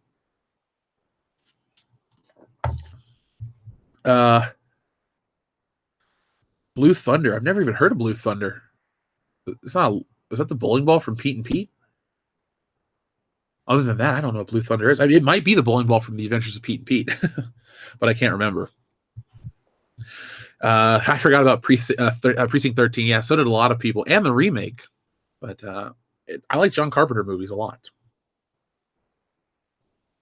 The 40-year gap kind of fills up the plot holes of what's been going on for all those years. I'm sure I have to watch the movie, and I'm excited to see the movie. This whole Me Too crap doesn't turn me off from Halloween, but it's not about that. I think Jamie Lee Curtis is trying to reach. Jamie Lee Curtis, my message to you. You're a good actress, a very great actress. You come from a lineage of, Janet Leigh, Psycho, an all-time great, Ethan Van Sciver's favorite movie. You were in shit like Trading Places, Fish Called Wanda, True Lies, Freaky Friday, and I've seen all those movies.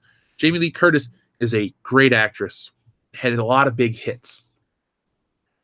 I don't think you should use this movie as a political platform. If anything, use this as a return to the slasher genre. Let's not try to get too woke and talk to the... Here's the thing. It's like she's talking to the people that report on the movie, so they want to have, we'll build this one up because this is a Me Too movie, because this is what I believe in. Yeah, it's nice that you people want to report on this shit, but it's who goes to see the movie. It's going to be a lot of black t-shirt wearing, jean wearing, middle America people that go support this movie. That's why the movie is going to make $100 million in its first weekend, because of those people, not because of the Me Too movement people that are going to go in. You're going to actually turn away some people. The fact that we're having this discussion might have turned away some people already. So keep that out. Let's just let a movie be its own thing. Show me a trailer. Show me images. Show me the music. All this stuff. Excite me. Don't bring your politics into it. Please, I beg you. Don't make me associate Halloween with other stuff, because then I start thinking about Anthony Bourdain and Rose Gowan and all these other things and Harvey Weinstein and all of these issues pop up now when I'm thinking about Halloween. All I want to do is think about Halloween and John Carpenter in a classic slasher flick brought to the modern day. That's all I want to think about. They're making it harder to do that. What has caused these Hollywood elitists to start giving their opinion on every current topic? I guess it's always been there. Maybe it's a lack of self-awareness. These people think that they're more important than they truly are. I love Jamie Lee Curtis, but she's an actress, and that's it. She's not this world voice. I think Sam Loomis is named after the producer on Assault on Precinct 13. No, he's named after the guy from Psycho. What episodes of Tales from the Crypt are you guys watching tonight? Don't know yet. I will give you guys I'll give you the list. Why couldn't I think of the word list? Chris Jericho would be embarrassed of me right now. When my Halloween party starts soon, I'll bring my friends over and we'll show them John Carpenter's Halloween. Pete, fantastic choice. Blue Thunder is a movie starring Roy Scheider as an LA cop who steals an experimental helicopter to keep it out of the hands of the baddie. You should watch it. That sounds pretty damn good. What's wrong with Anthony Bourdain? Nothing. But Anthony Bourdain was dating Asia Argento, and her and Rose McGowan were at the forefront of the Me Too movement. So that's what I'm talking about. So when Halloween, oh no, it's a Me Too movie. Oh, really? And then I think of all the political stuff, and I'm kind of like, I want to get away from this stuff. It's not hard for me. I just want to escape. I want to go into a theater for 90 minutes, all black room, and hear the music. By the way, I heard the new Halloween score this morning. That's what I was listening to. The whole thing was released, and I've been listening to it before the show, so I'm in a good mood. Mareth Dealine, thank you, Rich, for Super Chat. Could you get Dash Star or Dame Drops on an episode of World Class Bullshitters? I like Dame Drops. Super official. I could ask him. The thing is, I can ask all these people, and you guys can ask these people too. I don't have anyone that I refuse to work with on the channel. I'm not angry at anybody. This is a very open community. I know a lot of people are thinking like, hey, what about this person? What about that person? It just depends on who says yes.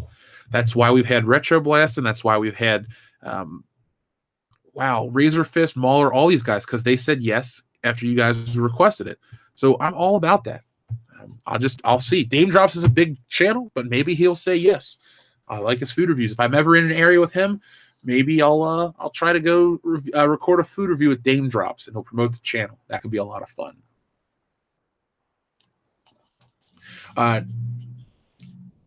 Let's see. Chano Cyber9 Avila says, what's your favorite animal horror film like Anaconda?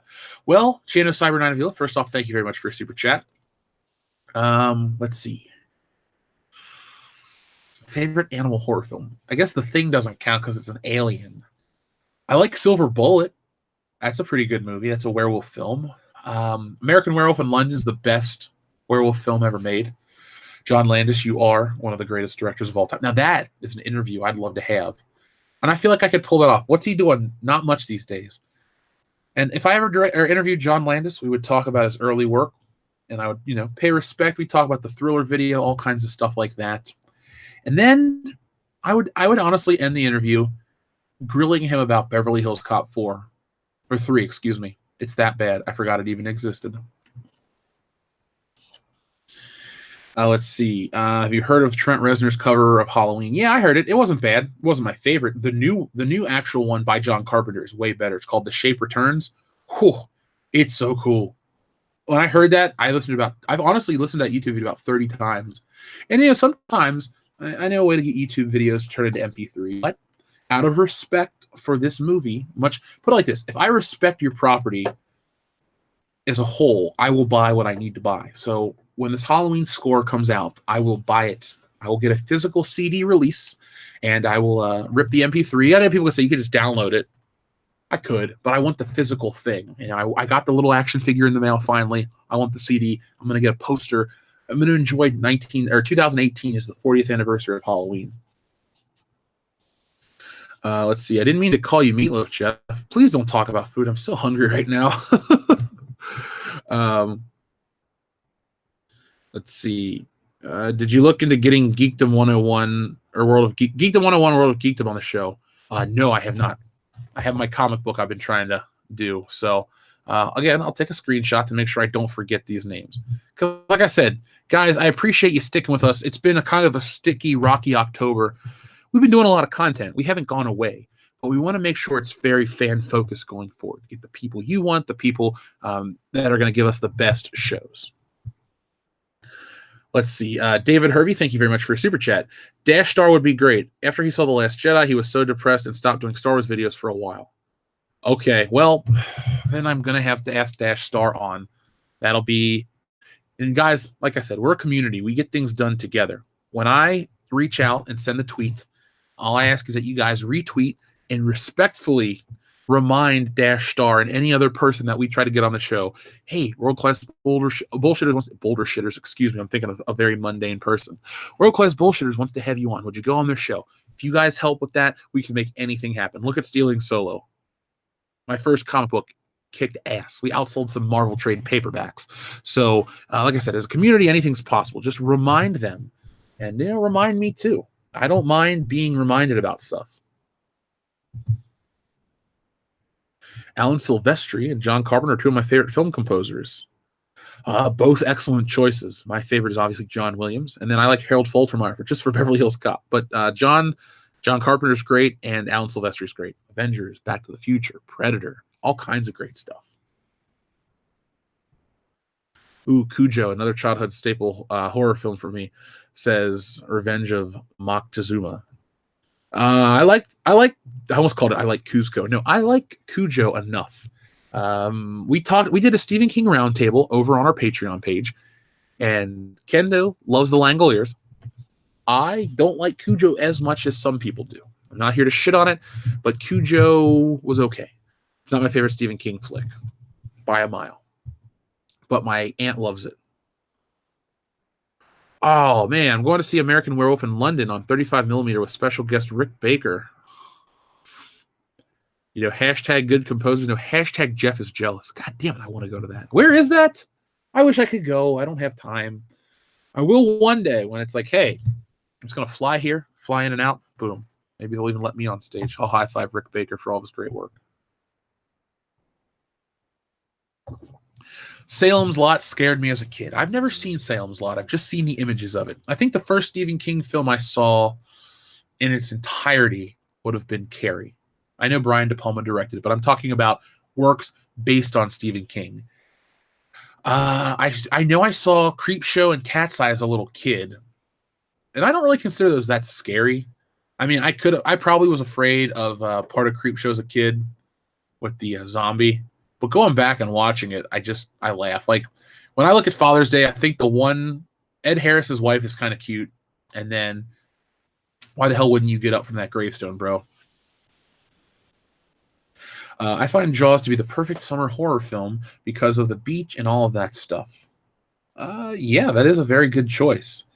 Now, I was going to do a series, but I didn't really have the time because of all the Star Wars stuff. It was going to be called The Perfect Summer Movies. It was going to be a top 5 list. The breakdown videos would be on YouTube, and then the commentaries would be on Patreon, because the longer form stuff doesn't get a ton of clicks. It kind of clogs up the YouTube's tube. But yeah, I had a couple of films that I consider great summer fare. Jaws would have been on that list. So maybe I'll shelf that, table it, like some people say, and I'll come back and do that next summer. Sam Malone was amazing in Creepshow. Yeah, I feel so bad for him when he got drowned. That's my favorite skit, though, or a segment, something to tide you over. Folks, have you ever seen Creepshow? If you have, press 1. If not, that's okay. But it's an anthology film, much like the comic book anthology. 4 separate stories, all terrible, fun, terrific stuff. But the one, Leslie Nielsen, which you may know as Frank Drebin from the Naked Gun series, his wife is cheating on him with Ted Danson, and he goes crazy. So he buries Ted Danson on the beach, head up to his neck in sand, and the tide comes in and murders him, kills him. He does the same to his wife. And then so after he does that, he watches the video, he laughs, he has a drink, and there's zombie remains come back from the grave, and they bury him in the sand. And it ends with him laughing, saying, "I can hold my breath for a long, long time." And he starts laughing and shit, and the tide comes in and it ends. It is so awesome. So awesome. Thanks for the ride, lady. Now that's Creepshow 2, but I do like that one as well. And I've never seen Creepshow number 3, and I don't really want to. Let's see. Remember when we talked about Spidey's 3 score? I got determined and found it online. I don't condone doing it normally, but they never made it, so I don't feel bad. Well, Jesus A. Sabalas Jr., I did that with Beverly Hills Cop until they officially released it, which I bought a copy of 1 and 2. So if it's not there to buy, I don't know how somebody could fault you. I don't know how someone can fault you.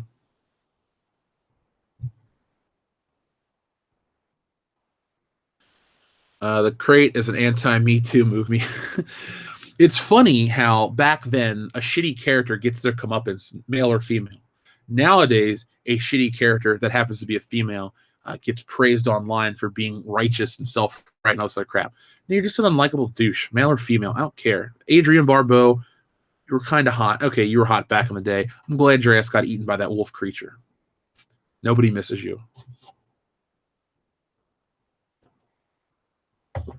Creepshow 3 is bad. The raft scared the hell out of me with the oil slick. Yeah, that was a pretty good one. I actually watched Creepshow 2 the other day when I was working on Stealing Solo. I had that on, and I was thinking to myself, man, this is creepy. This is creepy. The Wooden Indian's good. The Chief.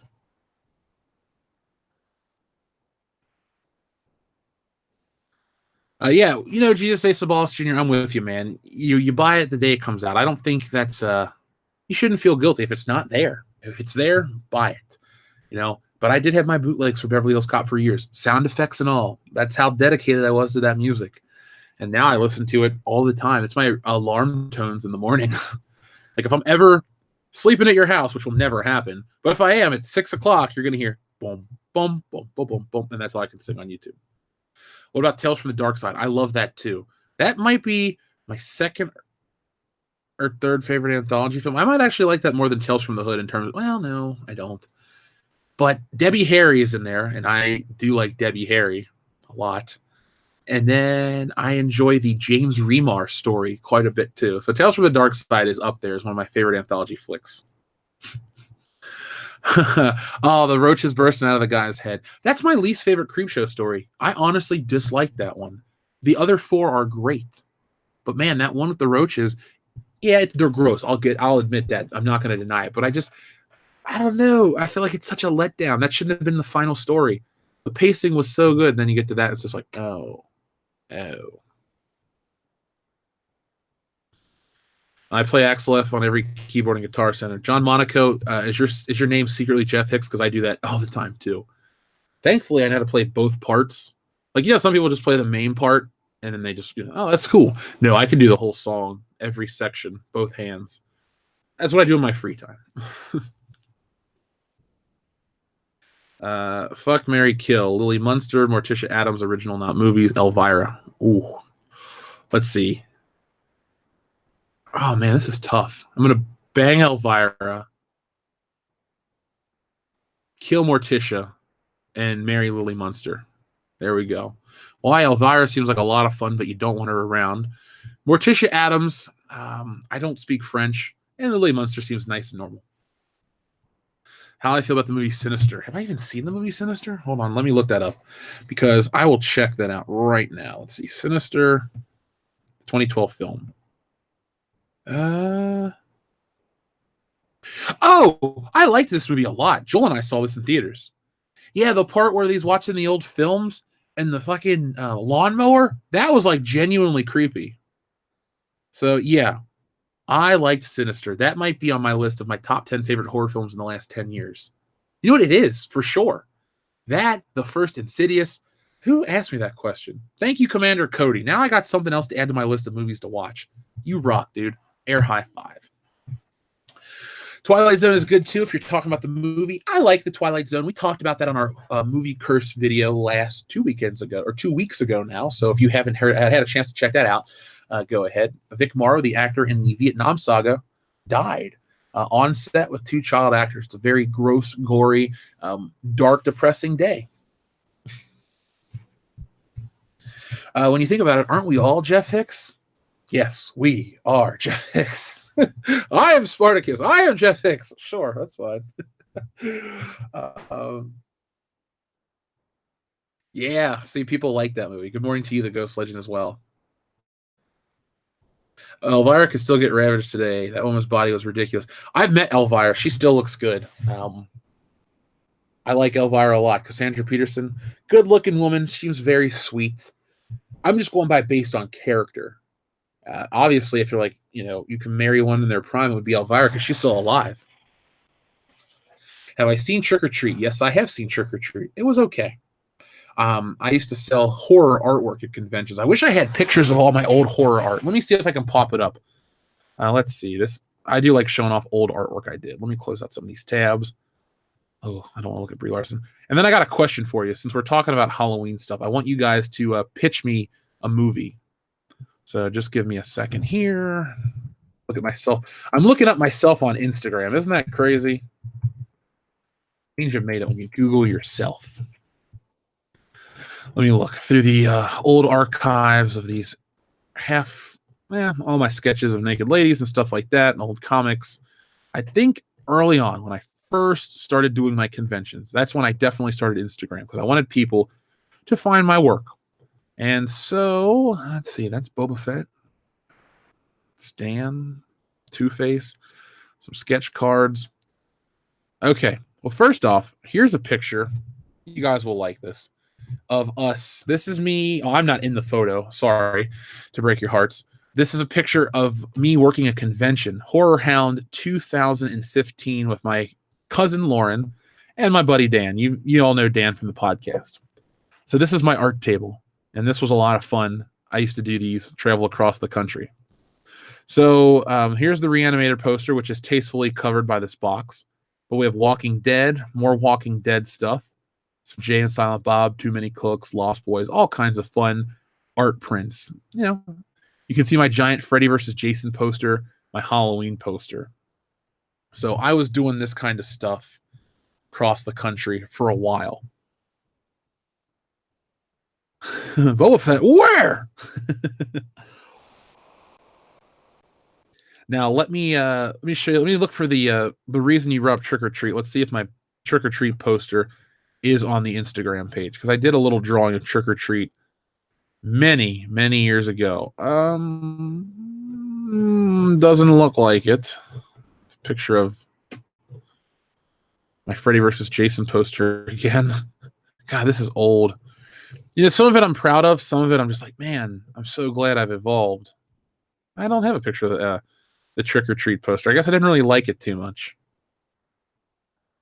But here's the Freddy versus Jason poster I did years ago. I talked yesterday about how I wanted to do movie posters with my cousin to try to be like Mondo. And here was our attempt. And it, I sold. This poster was not a failure, put it like that. But yeah, that's a full 24 by 36 inch poster. And next year at Horror Hound, I think I'm going to start giving them out. Just get rid of them. I don't do art anymore like this. So any listener that wants one, if you come find me in person here in Cincinnati at Horror Hound, I'll just be giving them away. So there it is. I'm going to make a movie. A cult that owns a deli secretly worships vampire on their farm. Think Dracula, Children of the Corn tone. I'd watch that. Just make it scary. Children of the Corn is not scary. I find that movie kind of weird. But I'm not sure E.T. would be your cup of tea, but if you get in the right mood, give it a shot because I would love to hear your thoughts on it. Well, Pete, you're here all the time. If I come across it, I guess so. I still have to watch True Romance for the channel. I'm really behind. I apologize. Yeah, but there you go. There's the old horror poster. Right? Like I said, I used to do a lot of these conventions. They were fun. That's how I made some money. You can see here's my personal favorite one. My Halloween one is old again, but if I still had these, I would gladly give them away at conventions. But sadly, I was moving and I left the art box outside for just a moment and it rained on it. And I ran in the house. I didn't realize it. And all the stuff got ruined. So I pitched it. Sad too. It was like a couple $1,000s worth of artwork, but shit happens. But yeah, that or and there's Doctor Who stuff. If anybody ever questions, do I like Spider-Man? There I am years ago reading Spider-Man, drinking a cup of coffee, waiting for my mom at the doctor's at 8:45 in the morning. And that's old Steve Ditko stuff. That's the Spider-Man annual #1. And there's Bacon. And there's our first business card. So now, folks, let's see. Outlander, we have your woman. So we got 300 people still here. So let's play a game. I'm going to try to throw some fun elements at the end of the show to make people stick around the whole time. I mean, if you got to go to work, I get it. I don't expect you to miss out on work. If you're a doctor, please, your patients come first. But if you're working and lurking, get involved in this game. So now let's play Pitch Jeff Your Movie. So I'm going to show you this movie mock-up. Pitch me your best concept. Whoever makes me laugh the most will be the winner, the listener of the day. So in 3, 2, 1. And now for those at home listening that can't play along live, please put it in the chat because I will read those. And if you're listening on the streaming service, the movie is The Lost Boys in the Hood. It's a poster of Ice Cube with all the Lost Boys, Cuba Gooding Jr. as well. So please pitch me your Lost Boys in the Hood movie concept. It could be funny. It could be scary. It can be raw, down and dirty. I don't care how you want to do it. If you make me laugh, the biggest laugh, you win. Let's see. Doctor Who is ruined. Holdo's Muff might have just won already. I am a doctor. They call me Dr. Love. I fucking love Detroit Rock City so much. Ugh, that is a fantastic flick. Fantastic flick. Oh, Turbo Donk started following me on Instagram. Hi, Turbo Donk. Thank you. I don't post too much on Instagram, but I guess I should just because Turbo Donk started following me. The funny thing is I have all kinds of I still draw almost daily now with Stealing Solo. So I got tons and tons of sketches and I've been keeping up on my inking for a lot of people, or not a lot of people, for this project because you've seen how clean the Han Solo ripoff in the basement looks. The whole book is going to be that level of cleanliness and detail. So, I got to keep up on it fresh.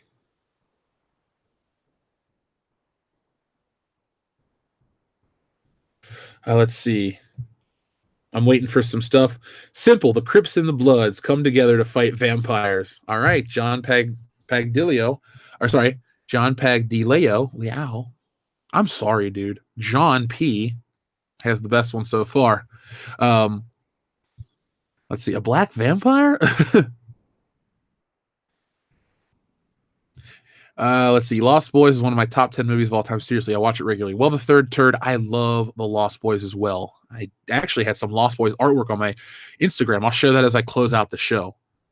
The Lost Boys had a reunion at a horror hound, and I actually did a horror movie coloring book during the adult coloring book craze, and those things sold out like crazy. Every year I tried to bring a new product out to Horror Hound to sell that people would get nowhere else, and it worked. The first year at 2 different shows was the Freddy vs. Jason poster. Then it was the coloring book.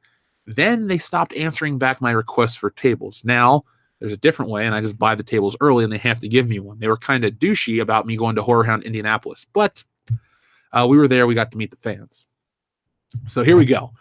John Monaco. Ice Cube gets adopted by a family from Malibu, and they defeat the vampires. He teaches them about soul food and breakdancing. Okay. I like the breakdancing. Breaking 2 Electric Boogaloo style. It's like From Dusk Till Dawn, but it's in the hood. Ooh, Revenge of Moctezuma. I like that one as well.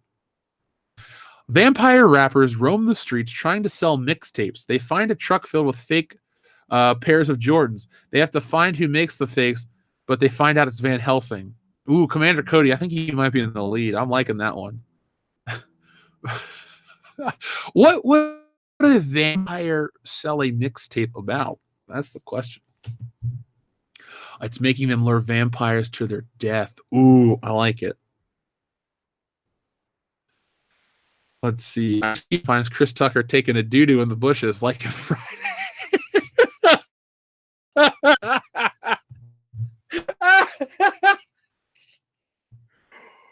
Oh, let's see. The Dawn Boys in the Hood.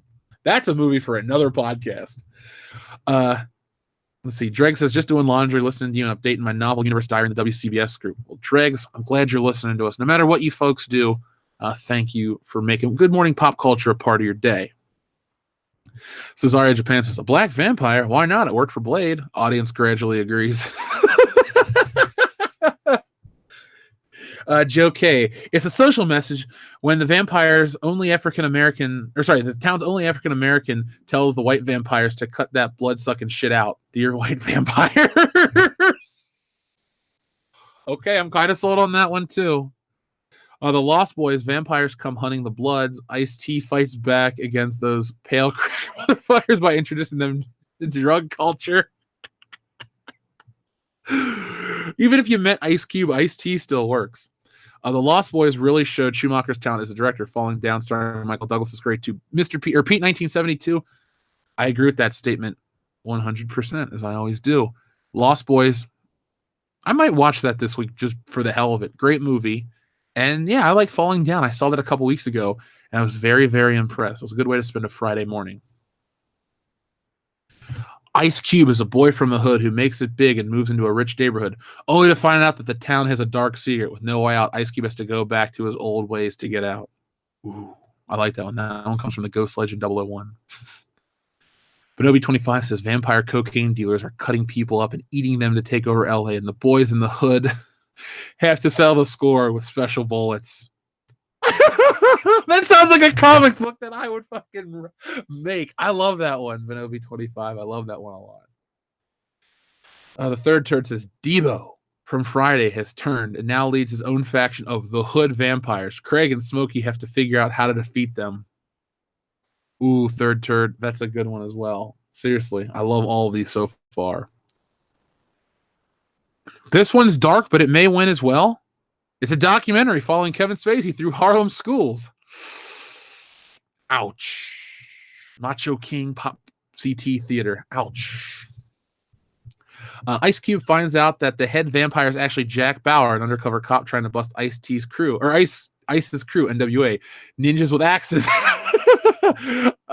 Cube caps Bauer with a silver bullet saying, today was a good day. Hold his muff. Oh, I want to award you the point so bad. I love that. Not only did you bring up 24, you brought up Ice Cube's rap career, and you picked my favorite song by him. So, damn. The mixtape is about blood over everything. Damn it, John Monaco. These are good. These are legitimately good. Let's see. Pagan God X is coming straight out of Vania. Crazy motherfucker like Ice Fang. You want to stake me, but you can't hang. Ooh! Pagan God X, I like that one too. I like that one as well. Ice Cube saying, what's up? Got my garlic 40 up your pale asses. Ooh, I like that one too. Man, I like Ice Cube underneath it all. Whatever idea you have to cast Idris Elba and Michael B. Jordan. All right, Michael B. Jordan can play Cuba Gooding Jr.'s character. What was his name? I don't know. I've never seen Boys in the Hood. Well, I take it back. I haven't seen it since like the early 2000s. The Frog Brothers are summoned by Ice Cube because vampires are taking over the record label so they can take over the world by using their hypnotizing powers to lure in the public into a feeding trap. Ooh, Thunder Robots. I like that one. That seems very plausible for like an old school science fiction movie. I love it. Let's see. Lost Boys happen to be hanging around the hood, and Blade, who happens to be the leader of the hood, chops all their heads off. I like that one too, Pete 72. Let's see. John Harrison says Cuba Gooding Jr. appears in a special vampire hunter who inspires the hoodlums to rise above their expected behavior. 80s music montage, bobbing for apples with fangs. How about Corey Feldman has to figure out what gang to join after moving into town? Oh, I like that one. It's like The Burbs, but blacker.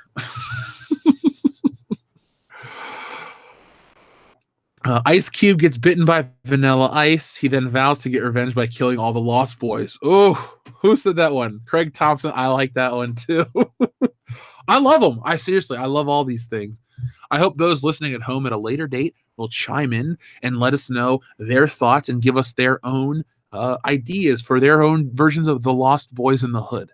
I found this on Facebook and it made me laugh. So I don't know, maybe monthly we'll come up with a mashup video or something like this and people can pitch their own ideas. It'd be a lot of fun.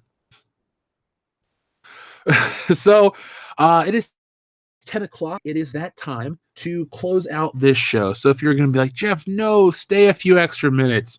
Well, don't worry. I'm going to be back tonight with our Tales from the Crypt. I almost said Tales from the Hood. Oh, I'd love to watch Tales from the Hood. But tonight is our Tales from the Crypt commentary, our live watch party of 5 episodes from Tales from the Crypt. So we will announce the list today. We will give you a social media blitz. We will go nuts. We will go crazy. We will make sure that everyone knows what episodes we're watching tonight. And I'll also do a social media blitz for Stealing Solo as well as Good Morning Pop Culture. So only 10 more people have joined the Good Morning Pop Culture channel since this stream has gone live. So if you haven't, I'm going to put the link in the chat right now. The link's been in the description the entire time. So there you go, folks. Make sure that you guys help us get Good Morning Pop Culture to 1,000 subscribers. We're already at 960, so that's awesome. Let's make sure we can get this show on its own channel and we can monetize it and we can do all the things that we want to do here on Good Morning Pop Culture forever. Let's take a final look at Stealing Solo before we close this out. By the way, that link is in the description below.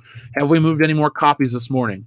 Yes, we have. So we're at $40,801. So, let's move it up to 50. Tell everyone you know. Call that uncle that you haven't talked to in 10 years and say, hey, Uncle Billy, have you heard about Stealing Solo, Captain's Parody, about a group of fans who kidnap a famous actor and force him to remake a movie in their basement? If you haven't, you got 4 days left to pick up a copy. Do it for me, my friends over at World Class Bullshitters. They're changing the world of entertainment. So, folks, I'll be back in just a few short hours. Everyone have a good day.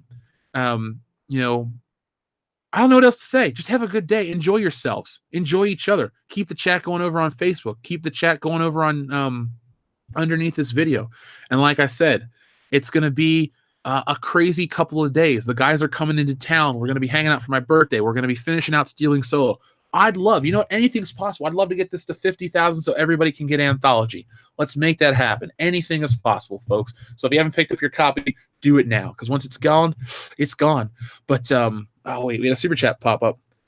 T. Allen says, can I get a last-minute shout-out for Lunatic City? Of course you can. So, folks, remember that this episode of Good Morning Pop Culture was brought to you by T. Allen Diaz's Lunatic City series. Take a walk on the dark side of the moon with the first installment of this gritty sci-fi noir for just 99 cents. Let me send you guys the link right now because we support independent art and we believe in what we talk about. So I don't want to type in the tallest man ever. Let me just go here right now, guys. So it's over on Amazon Books. While you guys are waiting for Stealing Solo, get yourself a copy of this. It'll be a lot of fun. Have a lot of fun reading it. Tell me what you think. And there you go. So support independent art, support Stealing Solo, support your local comic book store. And remember, I'll be back tomorrow with more. So support yourselves and each other. And as Ice Cube would say, see you, bro.